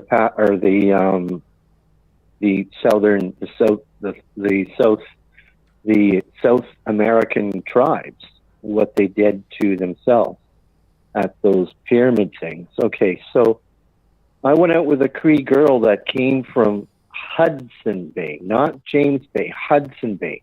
The next village to where she came from was Enoch, which is like, what we used to say Eskimo, but it's not that anymore. But she was Enoch, or she wasn't Enoch, but she lived right next to them. And I told her what I learned in school, and she felt really upset and frustrated. She'd go out to her apartment balcony and she'd just feel like screaming because the environment down here is not the same as it is up north where she came from. But I got lots of friends from the Native community. Most of them are Métis though. But this is a product of mind control. What has happened to our First Nations people. Mind control by the Catholic Church and some even by the Anglican Church in the province of Ontario. They used to literally take children while I was growing up and taking that course at Broadview Avenue Public School in Ottawa West. They were conducting a form of genocide, cultural and linguistic genocide. And you're exactly right what you said, Rick, about earlier, about what Mr. T is doing. Everybody to conform. It's a type of mind control. Yeah. And I'm one guy that woke up in 2015, and there's one lady that woke me up strong, and her name is Kathy O'Brien. And if you can ever get her on the program, she'll wake everybody up, believe me. Names came in, people I really liked in American politics, and she put their names out, and I've been not woke, I've been awakened. It's a different thing. Go Brandon Kennedy, go. Let's go Brandon Kennedy and Rick, and it's very hard to wake people up, to awaken them, not to woke them, but to awaken them from this mind control that's going. I cannot watch the CBC. I cannot watch the MSM. I'm only on these types of programs when I get a chance. So go Rick and go Brandon. Guys are doing a great job. Well, thank you. And cheers from Ottawa. Well, thank you for joining us on the program. We really appreciate it very, very much. Absolutely. Yes, thank you for your contribution to what you started here in Ottawa, too. Okay, God bless.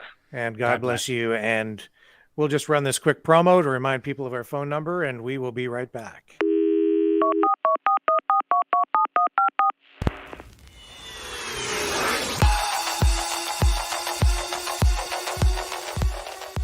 Join the conversation. Call 1-833-975-3733. That's 1-833-975-FREE. Speak up. Speak out. Make your voice heard. Maverick News. Fighting for freedom by defending your right to free speech. Be a Maverick. Join us.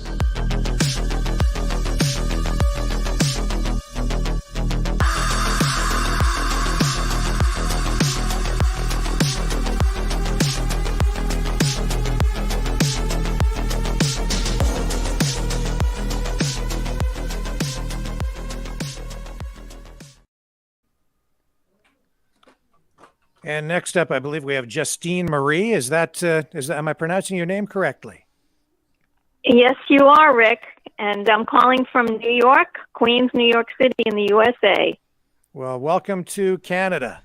Welcome to the show. And Thank Maverick you. News. So thank you so much. Yeah. What are your thoughts on this whole issue and the Pope's apology? Yeah, well, basically, to put it as succinctly as I can, I think everything that we see, as you all know too well already, everything we see, is staged. Personally, I mean, just like a lot of other people said, the Pope is just a person, and he's also just like Trudeau, like Biden. So, and having listened to a lot of the other callers and listening to your summarization of all of this, or breaking it down, I really feel that, like one woman said on another call, people have to really think for themselves. What is the point of drumming this home again and again and again about what was done? My thought is, what's behind all of that? What's the real reason they're doing that? And I think you hit the nail on the head, Rick, earlier when you said that they're basically trying to, they're trying to instill a lot of guilt and shame in us, make us feel guilty, so that we all have to then just, as you said, bend the knee. Yep. To who? We have to constantly be asking ourselves these questions. Like, what's the agenda? That's the main question. What is the real agenda? And I just want to let you know, by the way, living in New York City, I'm a native New Yorker. I'm a recovering Democrat here in the United States. Technically, I'm still registered as a Democrat, but God bless the Canadians. God bless the Canadian truckers, because it's what happened in Ottawa. I don't even remember how I came to the first live stream. I wish I could remember specifically. I don't even know. I guess the universe must have just guided me there, because when I saw, first of all, I saw the beauty of it. I witnessed it for 3 weeks, and it brought tears. I learned the Canadian national anthem. I stood and sang with you guys every time, the people out on the street sang. I've started learning a lot about Canadian politics, but that was my awakening. That was, I had already been suspect, without getting you in trouble, of, the medicine, let's call it the medicine, refused to take part in that, and because of that, I can't work right now in New York City, because we still have a mandate here that even private and civic employers cannot work without it. So, and on a personal level, it's been really difficult for me. But I just wanted to bring to your attention the extent to which Canada has. It wasn't just the Freedom Convoy itself; it was the fact that it was able to reach people beyond the borders of Canada, all over the world. It contributed to my awakening, and I'm continuing to learn as I go. And of course, now I'm following the People's Convoy here in the U.S. But I just wanted to thank you because, you know, thank you for bringing the truth to light. That's all I can say. I'm starting to have trouble finding words because I'm getting a little emotional, but thank you guys. I can't thank you enough. Well, thank you very much for joining us on the program. Absolutely. You know, it's not just Canadians that are being taught and conditioned to be ashamed of their country. It's happening in the United States as well. We're certainly seeing it. They want Americans to be ashamed of their flag too. They do, and it's and yeah. Yeah, I don't know if you Yeah, want... I struggled with that for a long time. I won't hold up the show into, you know, my whole personal journey, but I'll tell you, is in the last 3 months, it's if you told me 3 months ago that I'd be sitting here talking to you and talking like this, I would have said you're crazy. But a lot's happened in that. Well, that's been happening, as we know, for the last 2 years, for the last 20 years, for the last 30 years. And there were always things that I've always been suspect of government. I've always been suspect of authority. I've been to not the BLM, I wouldn't even go out then. But, but many, you know, years ago, I was even arrested once at a protest in Washington, D.C. This was many, many years ago. You know, coming from the other side with having to do with other issues and things like that. But, you know, now I'm ready to march again. And this time I'm ready to march for all of our freedoms, our constitutional rights. Yeah. And I just want to say thank you. Well, we thank you, Justine. We appreciate you calling, and yeah, get ready to march because this isn't over yet. Let's move on. And God bless the United States of America. Yeah, we have someone from Williams Lake calling in, it looks like, and that's where the Prime Minister was, I believe, yesterday. Who do we have with us now? Darcy. Darcy, welcome to the show. Are you calling from Williams Lake, BC? I am. And did you go out to see the Prime Minister when he was visiting? Oh, no. I wouldn't be able to handle seeing him in person. I might pull a Will Smith. Seriously, Yeah. It's been pretty tough. I wasn't really awake until the truckers came, and I'd heard friends, old seniors that I talk to every night, telling me about these terrorists and stuff. And I don't have TV, so I haven't been influenced by media for probably 8 years. I'm a grandma. And so I thought, okay. And then the next day they said kind of the same thing. And this is before our Prime Minister made his comments. And I thought, well, geez, when in Canada did we ever have terrorists occupying our capital and our news only had a snippet of it? So I went on to YouTube. I usually got gardening and other things, but I found you guys. I found live streamers, and I started watching it, and it was a dual reality, seriously. So then when the Prime Minister said his thing, I was just totally devastated. I cried for days. I sung "O Canada" more than I ever had since the 60s when we were in school, and it was, you know, part of the process. And that brings me to, you know, your thing now with you boys and the team Maverick about the Pope. I went to school with a lot of First Nations kids. And when all this came to light, I was pretty shocked by it. So I spoke with some of my First Nations friends, and some of them had the horrific experiences, and some of them hadn't. And so similarly, I could say that when I was in school, my biggest problem was I questioned everything. And so I was a problem for the system. And so I constantly got, you know, the ruler on the hand and the strap on the arse and, you know, put in the hall and all these other things. My experience wasn't tainted in the sense that in those times, I didn't grow up thinking what I was doing was wrong. I was being disciplined and I didn't understand why. So I kept doing it over and over. So when this stuff happened, I was in such horror over it, I called my friends. And then after I talked to them, I called my mom and I said, you know, Mom, did you know about this? Like, you know, I mean, holy cow, this is like pretty serious stuff. These are children. And my mom said, well, you know, we heard about this sort of thing. You know, there was talk about it. And my dad, one of his many jobs was bartending at night. And he knew a lot of First Nations people. And we had a screened-in porch with beds on it. So local people, you know, mums and dads and, you know, aunts and uncles, First Nations people that had addiction problems had somewhere to sleep.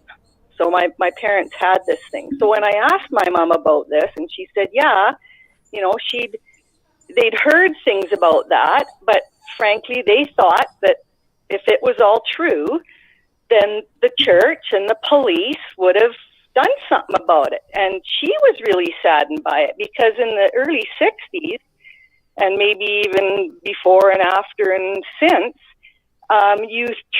you have this trust in your police. You have this trust in your government. There is this trust in your media. Trust, you know, your teachers and every other institution.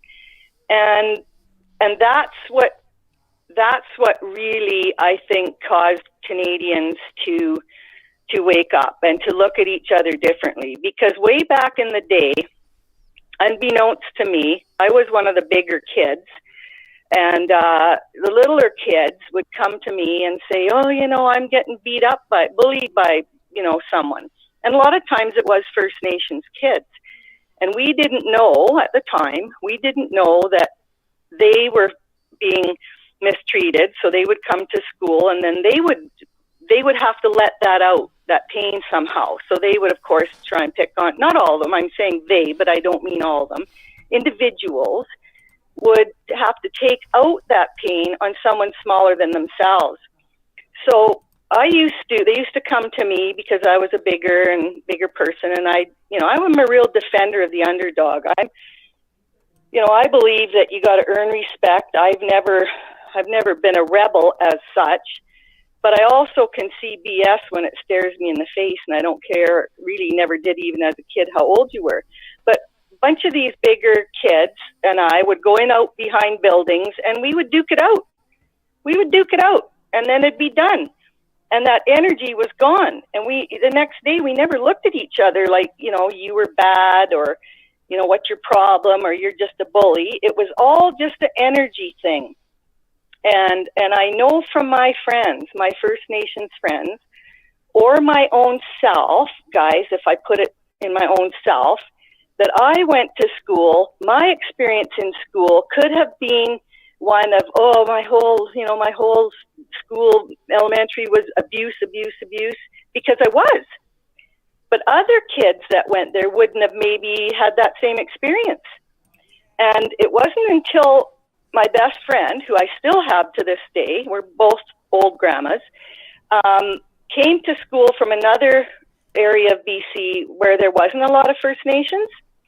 And she couldn't believe, she'd never seen so many First Nations people with trauma.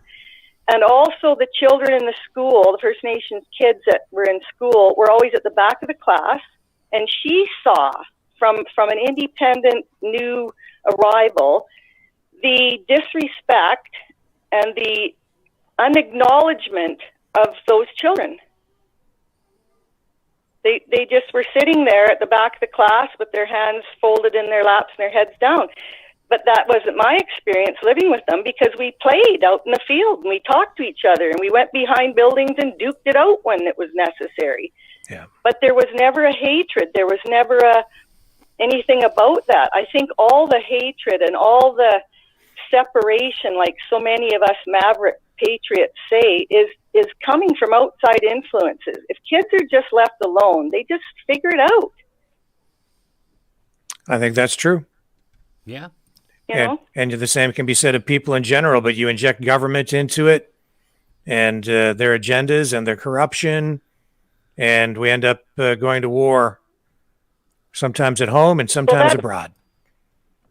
That's the key, is the corruption. And I've always been on the outside, even as a child, because I looked at things very broadly and I noticed details. Like I noticed when you had Jeremy on and he mentioned about the Diagolon flag, I remember seeing the Coots weaponry thing there. And I remember seeing the one flap jacket there and the little emblem. I saw it, but it didn't register as Diagolon. It wasn't until your show where he actually talked about that I noticed that. And then all that little piece fit into all this other thing, just like Ukraine and all the other things that we all talk about.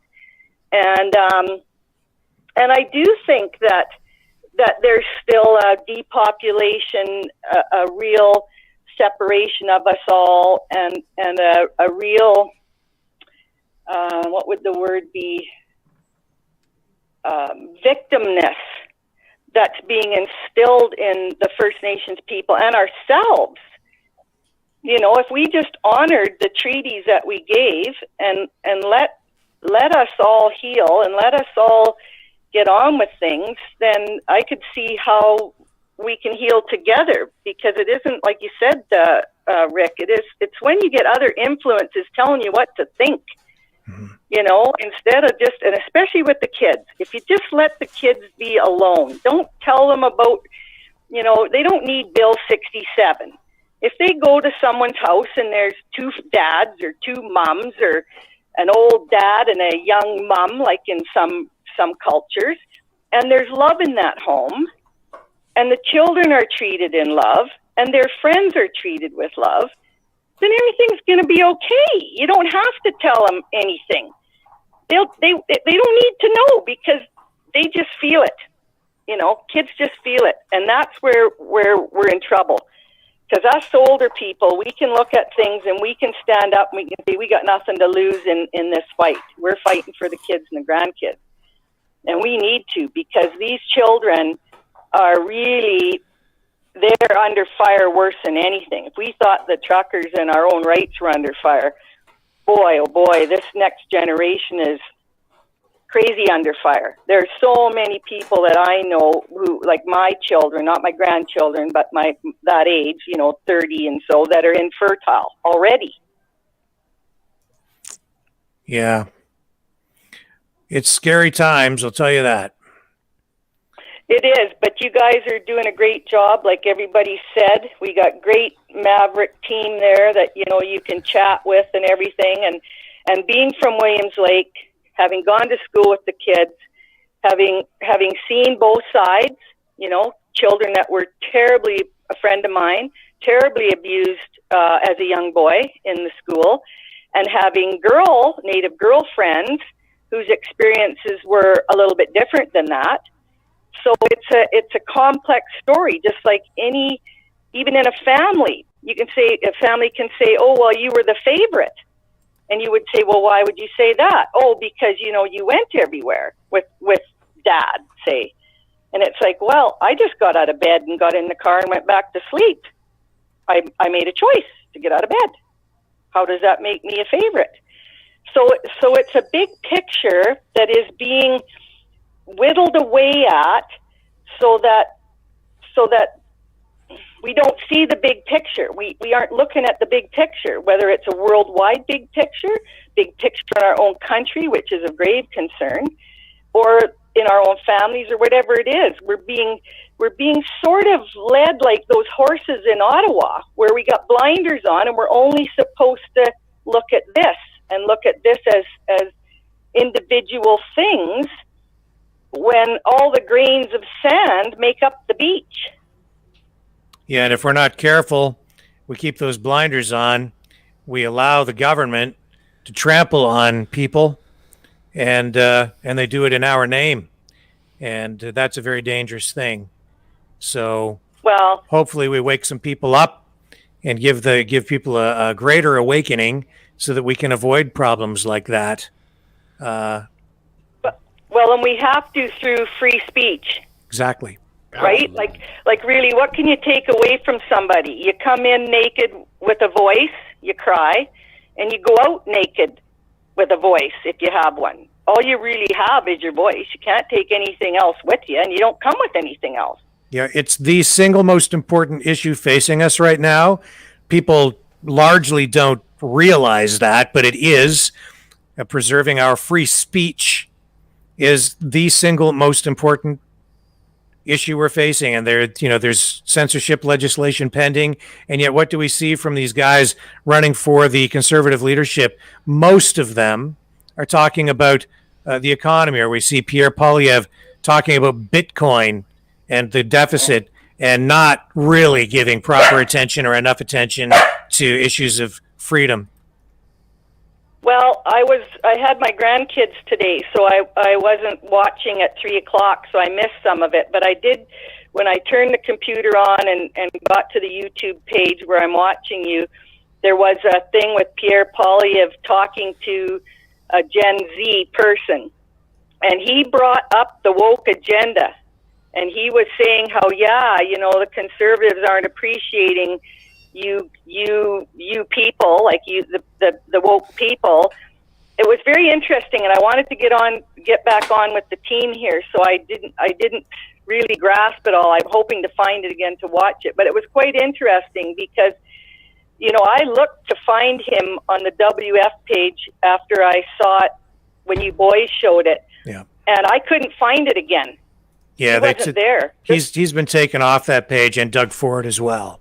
Yep. Yeah. Just like the Ottawa, when you go to the WF page and there's young global leaders, and then they got the hub leaders. That's the 18 plus.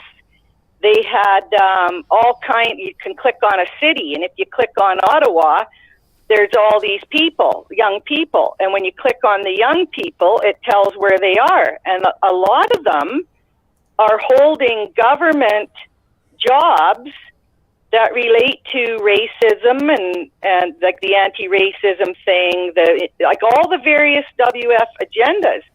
And so when I went back on it a few days later to write their names down to actually see where they were and, maybe look up a few things before you guys came on, their pictures were gone or their names only had their first names. But the amount of people in our government that are part of that whole process, right from the smallest up to the prime minister, is just incredible. So when you said, for the first time I heard it, Canada's lost, that was the first time it had been articulated, and I had to agree.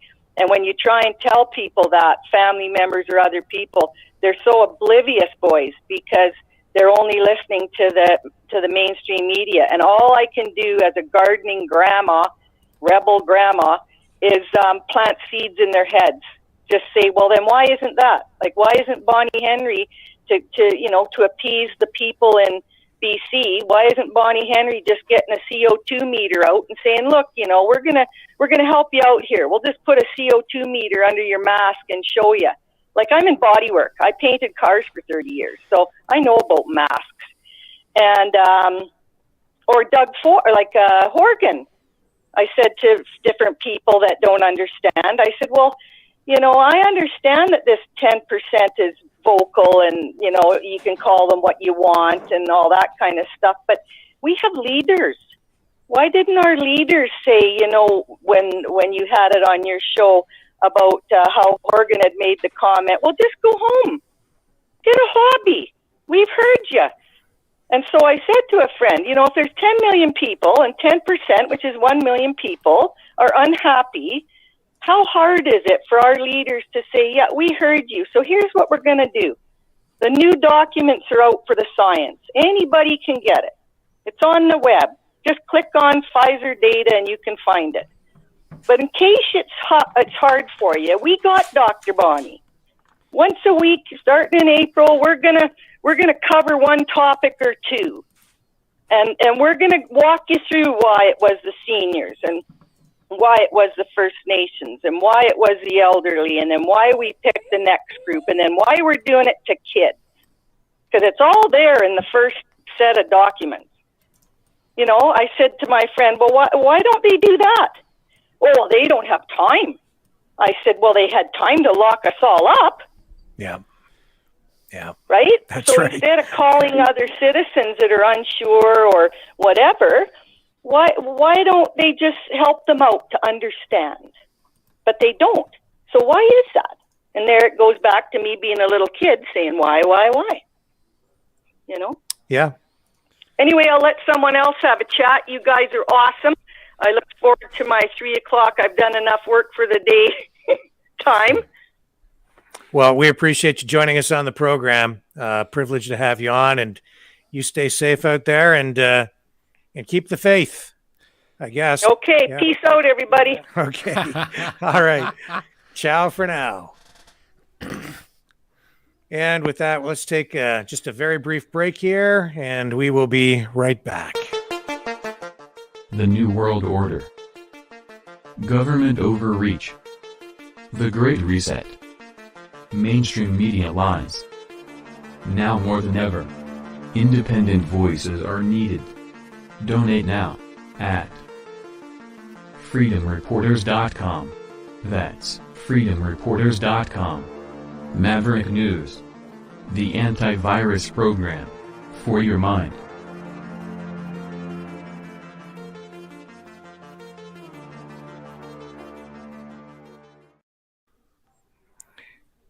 And yeah, we could sure use your help. If you can donate, you can do that at freedomreporters.com. You can type that URL directly in, or you can use the link in the YouTube or Facebook or Rumble descriptions. Just hit the hot link. It'll take you straight to the donation page. And we sure appreciate the support that we are getting. It helps us do things like get this phone system up and running that we have in place here with proper call screening and all the features that we need to properly handle incoming phone calls to make you guys a greater part of the conversation here and involve you and give you a greater voice. And that's largely what we're about here, is preserving and protecting free speech. And that means giving you a bigger voice in the face of encroaching government overreach and government that is, in my view, just too darn large. Oh, yeah. And, you can also support us by smashing the like button and hitting the subscribe button. If you haven't subscribed to us yet, please go ahead and do that. Hit the bell for notifications, and that is also a huge help to us. And I'm overwhelmed with the kind words of a lot of these callers, and it's something special. Like, thank you so much for everybody calling in and your comments. It means a lot to me. And my favorite caller of the night, the best caller of the night, Joshua, 9 years old. That's awesome. Shout out to Joshua. Great Canadian. Joshua's a great Canadian. Absolutely. And and it's been awesome to have the people calling in and joining us. And wow, I'm humbled by the positive comments coming back. It makes me, it inspires me to do even more and stay here and continue to work hard and get the message out every day with Brendan, you, and the other people that are helping us here. So absolutely. Hey, thank you. It's also been a pleasure working with you, man. This has been an incredible journey. I can't believe the mountains that we have moved. So, in other news, Jason Kenney, the Premier of Alberta, announced tax relief at the pump for people in his province in the face of this carbon tax increase. And we have his comments right here. So let's let that roll for a moment, shall we? And just find out what that's all about. And then we can get some comments and maybe get a few more phone calls in here tonight. Well, good morning. It's great to be here in South Calgary with my colleagues, Minister Tays and Sonny, to highlight a huge tax cut for Albertans today with the elimination of Alberta's fuel tax that's going to save 13 cents per liter. And that's big money when Albertans need it most. We are living through 30-year high inflation. And inflation is nearly 6 points a year. Food inflation, 18 points since they brought in the carbon tax back in 2015. And Alberta's government has listened to Albertans saying that we need to take real action to reduce the cost of living. So at midnight last night, we did exactly that with a suspension of the 13-cent a liter Alberta fuel tax. Last night, gas at this station here in McLeod Trail South was selling at 167.99. And what are we at right now? 156.6. So a 11.3-cent savings. Now, problem is that includes the 3-cent a liter increase from the Liberal NDP carbon tax. We fought against that. We sued the feds all the way to the Supreme Court. Regrettably, we lost. We just passed a motion in Alberta's legislature calling on the feds not to raise the carbon tax today on April Fool's Day, but they ignored us because they want to punish Canadians for filling up their gas tanks, heating their homes, turning on the electricity, and living normal lives. But by contrast, Alberta's government is taking real action to save people money, to put more jingle in their jeans, to let them keep more of their hard-earned cash. In fact, province-wide, last night, gas prices in Alberta were averaging a buck, 165, I should say, and today they're averaging 154. Now, by the way, the NDP in Alberta that had been cheering on the Trudeau carbon tax hike said that retailers like this would chisel Albertans and wouldn't pass on the government's tax savings. Well, that has not happened. They were wrong. Once again, they were attacking the businesses. Many of these gas retailers, these gas stations, are owned by mom and pop, family-owned businesses. And of course, they're going to pass on the savings. We'll keep a close eye on that. But the good news is this. While Albertans are saving a whole lot at the pumps, people in the rest of the country are not. In Ontario, I understand that gas prices are up 6 cents over last night. That's the effect of the Liberal NDP carbon tax hike. But here in Alberta, we're seeing the benefit of this pausing the suspension of the provincial fuel tax. It will be in place as long as we benefit from high oil prices north of $80 a barrel per WTI. And that protects our budget as well, because we know that as long as WTI is trading at north of $80 a barrel, that our finances will be in balance. So we are not going to take more money out of people's pockets if we don't need it to maintain a balanced budget in Alberta. Let me just put this in perspective. This 13-cent a liter savings being delivered by Alberta's government today is worth, on an annual basis, should it carry on for the next 12 months, it would be worth $1.4 billion. $1.4 billion in tax savings. That's real money. By comparison, the Liberal NDP carbon tax is taking more than $2 billion out of people's pockets. So this goes a long way to repairing the damage of the Liberal NDP carbon tax, but it's not all. In addition, this spring, Alberta electricity consumers will be getting a $150 rebate on their power bills as soon as the power companies can put that through. And that amounts to another $300 million of savings. So on an annual basis, that's $1.7 billion of consumer savings by action taken by Alberta's government. And that's nearly as much as the Liberal NDP carbon tax is taking out of people's pockets. But the real problem is they don't intend to stop today with their 25% increase in the carbon tax. The sky is the limit for these guys. They're planning to raise it by at least another 400% from the current $50 a ton. They've admitted they're going to at least a $170 a ton carbon tax. And Environment Canada, in a leaked study 3 years ago, projected that for the feds to hit their emissions targets through punishing consumers would require a carbon tax of upwards of $400 a ton, nearly a tenfold increase from where we're at now. So today, the Liberal NDP carbon tax is already taking about $600 a year out of the pockets of hardworking families. Actually, that was based on yesterday's $40 price.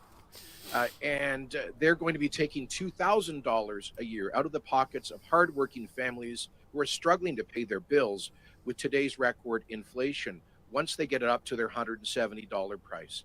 And if they stay in power and keep jacking up those carbon taxes as their ridiculous NEP 2.0 plan would suggest, then hold on to your seatbelts, because you won't be able to afford filling up a gas at the gas tank, let alone heating your homes, turning on the power, or just going to buy groceries. It's important to remember, this is not just about people who drive. This is not just about motorists. Everything you get at the grocery store is brought in by a truck, and every one of those trucks has to pay for diesel. Today, we also reduce the price of diesel, and we also reduce the price of marked fuel for our farmers who are struggling to cope with record high input costs. So pretty much the price of everything that you buy is affected by these gas taxes and these carbon taxes. And that's why Alberta's government is on the side of ordinary people in pausing the Alberta gas tax today and providing additional relief to come. And with that, I'm going to invite Minister Toews and the Minister Sawney to add a few more remarks.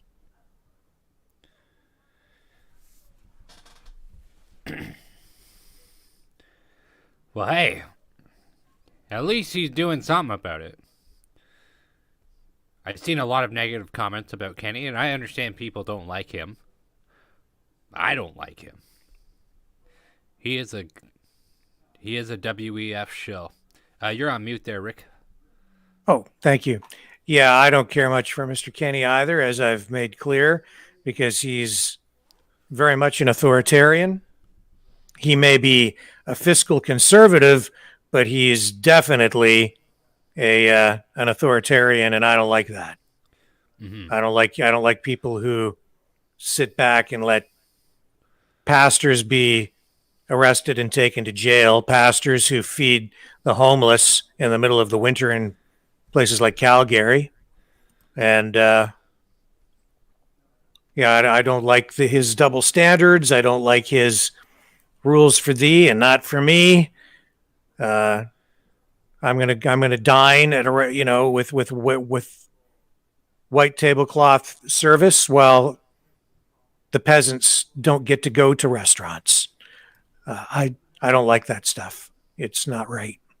And it seems to me like this. I welcome any tax break at the pumps, because so much of your fuel cost is really taxation, not the actual cost of the fuel.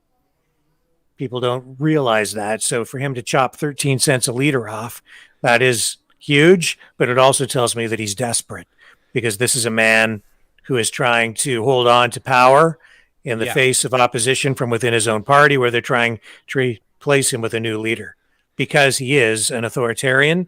And the true conservatives, who in Canada really should be more described as classical liberals, they want him gone. And I totally understand why. Totally get it.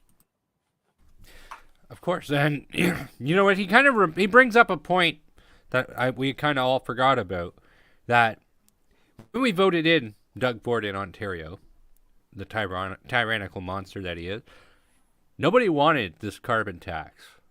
Yeah. Ontario voted overwhelmingly. Like, people say, oh, they voted him in because they wanted a buck of beer. Don't give me that BS. That's stupid. People didn't want to pay for the carbon tax. People didn't want all these overreaching things that Justin Trudeau was bringing in, and that's why they voted these people in, and they demonstrably failed. And shame on Justin Trudeau and the NDP party of Canada for the very fact that they think we just drive around in our cars just so that we could pollute more. Like, give me a frickin' break. 9 times out of 10, anyone's using their car, they're using it for purposes of daily living. Going to and from work, to and from the grocery store. Well, there's a war on the car, on the internal combustion engine. Absolutely. These globalist politicians and bureaucrats, they're declaring war on practically everything. They are literally tearing down our society. And one of the big goals for them is to get rid of gasoline-powered cars. and I strongly disagree with it. I'm not against electric cars, as I've said, but here we are today with this new carbon tax in place. So we pay more because they have a goal, an agenda, and they're making it unaffordable to drive. And they're boiling all the motorists in a pot of hot water like a frog slowly. Increase the price a little bit more of the fuel, add more regulations, make it more difficult to keep your car on the road. This whole computer chip shortage that we've been facing for automotive production over the last 2 years, I would argue that it's largely artificial, that it didn't need to be as bad as it is. They've done that to restrict supply of cars intentionally. They're doing all these things intentionally, I believe, to reduce the supply. They don't really want people to buy them. They want to make them unaffordable, unattractive. They're trying to force people toward electric vehicles and force production toward electric vehicles. They are, in fact, forcing production toward electric vehicles through incentives and grants, and we've talked about this even as last we night. talked about that in depth last night, but we did. So here we go. This whole thing with the carbon tax, though, is it's never going to be enough for them, and we should all be concerned. And whoever thought it was a good idea in 2015, give their head a shake, because we have put ourselves in such a position in Canada where we need the automobile. Could you imagine picking up groceries for 4 kids by taking the bus? Could you imagine doing that? Well, a lot of people do. But it's ridiculous. It's difficult, right? It's very difficult. And it's they want us to transform our lifestyle. They don't want you to have very much. They don't want you to own anything. They've told us that. Yeah. Right? You'll own nothing and be happy. Happy. Their ideas are so radical, though, Brendan, that it goes in one ear and comes out the other with most people because it's so crazy. They just don't think it's actually really going to happen. But it's happening. And people don't realize how this is going to change their lives. All of this stuff. And I think that what they're doing with energy prices is if it isn't a crime, but it should be. Yeah. Because they're just making life more difficult for everyone. I want politicians to be truthful, to do real practical things to help people live better lives. I would like Canadians to prosper. I want my kids to have a better life and a more prosperous life than I've had. I want the country to improve that way and provide a higher standard of living, better education, better homes for everyone. But they want us all to live with less. They want the country in decline. You know what my biggest concern with carbon tax is, Rick Walker? Tell me. Back in 2015, I said, no, this is a bad idea. And I said, what's to stop them from saying, you emit carbon just by existing? And it hasn't come that far yet. But we're a hop, skip, and a jump away from them saying, every breath you exhale, you're exhaling carbon, and you need to be taxed. You are what's wrong. You are scum. You are burning the planet up. Blah, blah, blah. That's going to be the next thing. Well, and in reality, we're just about there because... Like I said, a hop, skip, and a jump. Yeah, they want you to reduce your carbon footprint, and what they're really saying is you make a lot of pollution. These people on the far left, they view us as parasites on the planet. We're harmful to the planet. Has it occurred to anyone that maybe human beings are part of the natural ecosystem? Has that occurred to anyone that maybe that's the case? That maybe we're meant to be here? That maybe we're actually an integral part of the ecosystem? Carbon dioxide is one of the building blocks of life. Without it, there is no life. Yeah. And the more carbon dioxide there is in the atmosphere, the more plant life there is. The more plant life there is, the more you can grow crops and food, and the more life can be sustained. You take carbon dioxide out and there's less and less of it, you'll get less plant production, less food. The planet will sustain less life. That's actually the truth. I'm not worried about carbon dioxide. You know what I'm worried about? Isocyanates, right? Carbon monoxide, toxic gases that will kill you if you suck them in and breathe them, if they become in concentrations too high.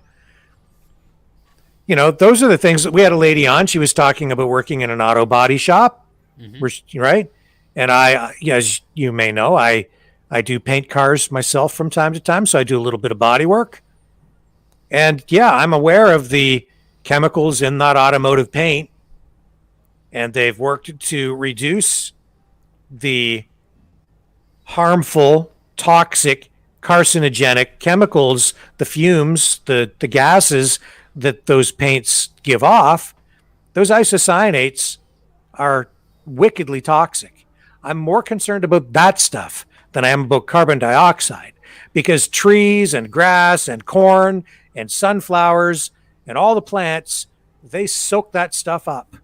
That's their food. I don't care about carbon dioxide. Well, it's weather, right? So, I mean, the climate has been changing since its existence, and it's going to continue to change. You want to know why the polar ice caps are melting? Because you want to know? Because we've had a receding glacier. It's been receding for 10,000 years. It's the same glacier that carved out the Great Lakes. It's the same glacier that made Niagara Falls. Like, give me a break. This is ridiculous. And it's not going to save anybody. And God knows what the hell they're spending that money on anyway. This is about taxation, implementing their agenda. It's about controlling the people. It's making sure that the people at the very top in this new world order that they're creating, making sure that they get all the things and all the wealth and all the comforts that they want, that they live in opulence. And the masses, us, the rest, they just want to keep us down here where we don't get too far out of hand, and they want to be able to control us. And yeah, Justin Trudeau will never be able to stop taking a plane anywhere. He'll take a plane across the country, across the world to attend WEF forums and all this other stuff. His mobility isn't hampered by this, and it never will be. Yeah. So that's where we're at with the fuel prices today. Carbon tax was implemented today. Now, the price of gasoline here in my hometown was, it didn't jump very much. Went up a couple of cents. Everyone was expecting it would go up like a full 11 cents. But of course, fuel prices fluctuate every day on the markets, right? Because it's a commodity. And it didn't go up that much. In fact, it didn't jump that much across Canada. But I think that's because it has to find its way through the system, and it depends on where supply and demand intersected today. If it hadn't been for that carbon tax hike, I think you probably would have seen the price drop considerably instead of maybe increasing only a couple of cents. So, and it always goes up and down, sometimes as much as 10 or 11 cents anyway. So look for it to jump. It's going to jump. It didn't jump today, but in the next few days, maybe by, first of the week or maybe over the weekend, you'll probably see an increase. And I think you will see that full 10-cent price. So if you were paying, say, $1.70 before, you're going to be paying probably $1.80, 81 on some occasions. And then the price will come back down and then go back up to $1.80, 81, 85 in that zone. If you're paying, $2.10, it'll go to $2.20, $2.25. You'll see it. It's coming because the tax is in place. I always only fuel up at First Nation reservations. Yes. I think that's the way to go. Well, they've given a huge portion of the fuel business to those gas stations on First Nations and the tobacco trade as well. The First Nations control. I don't know what the percentage is now, but it's a huge amount of tobacco sales. Of course. It's been devastating for a lot of independent variety store operators, but very profitable for some people who operate those First Nations gas stations and smoke shops. Yep. The same thing with marijuana. Yeah, they've made a lot of money on. First Nations have made a lot of money with marijuana. Absolutely. A lot. So, that's the way that goes. All that being said, was there anything else tonight that we should touch on, Brenda, before we wrap things up? It's coming up on 3 hours. Yeah, did we miss anything? Well, we did, but we took more phone calls and we're working out that system tonight. Yeah. So whatever we didn't get to today, we'll get. Well, you'll have to get to tomorrow. I'm busy with family engagements this weekend, so I unfortunately will be unable to make it. But we had some very in-depth discussions with our audience members and our Mavericks. Definitely appreciate all of the additional insight in regards to what people thought about the First Nations and Canadian relations issues. And so it was good that we had those conversations and those discussions. Keep being Mavericks and keep being awesome, because that's how we're going to get through this. We're going to keep having conversations. We're going to keep bringing these discussions up and practicing free speech. And that's the pillar for a healthy society. We also need your support. So if you are able to help us out and support us, feel free to donate at freedomreporters.com. That's freedomreporters.com. There's also a link available in the description below the video here. And if you are unable to help us out financially, you can also hit the like button and subscribe and the notification bell. We stream 7 days a week, 6 to 9. And yeah, with that being said, I'm your co-host, Brennan Kennedy, and I look forward to seeing you back on Monday. Yeah, and we are going to be doing some system upgrades over the weekend, so I will try to keep the show on the air over the weekend. It's so tomorrow night, 6 p.m. Eastern Standard Time. If we're not here, it's because the system upgrades are interfering with our ability to broadcast on Saturday and Sunday. But I will try to get things sorted out so that we can bring you shows both tomorrow and Sunday. So look for us again tomorrow night and Sunday, 6 p.m. Eastern Standard Time here. If there is a disruption in our broadcast schedule, I do apologize in advance. The phone system is part of what we're making changes with here, and there are more changes to come, and that's why we need your support at freedomreporters.com, because we are upgrading things and trying to elevate the production values and also continue to bring you valuable content as we continue to fight for freedom and get you closer to the truth by preserving free speech. And with that being said, I am Rick Walker. This is the Maverick News Channel. We are the Freedom Reporters. This is the antivirus program for your mind. Catch y'all on the flip side. Thank you for watching. Have a good night.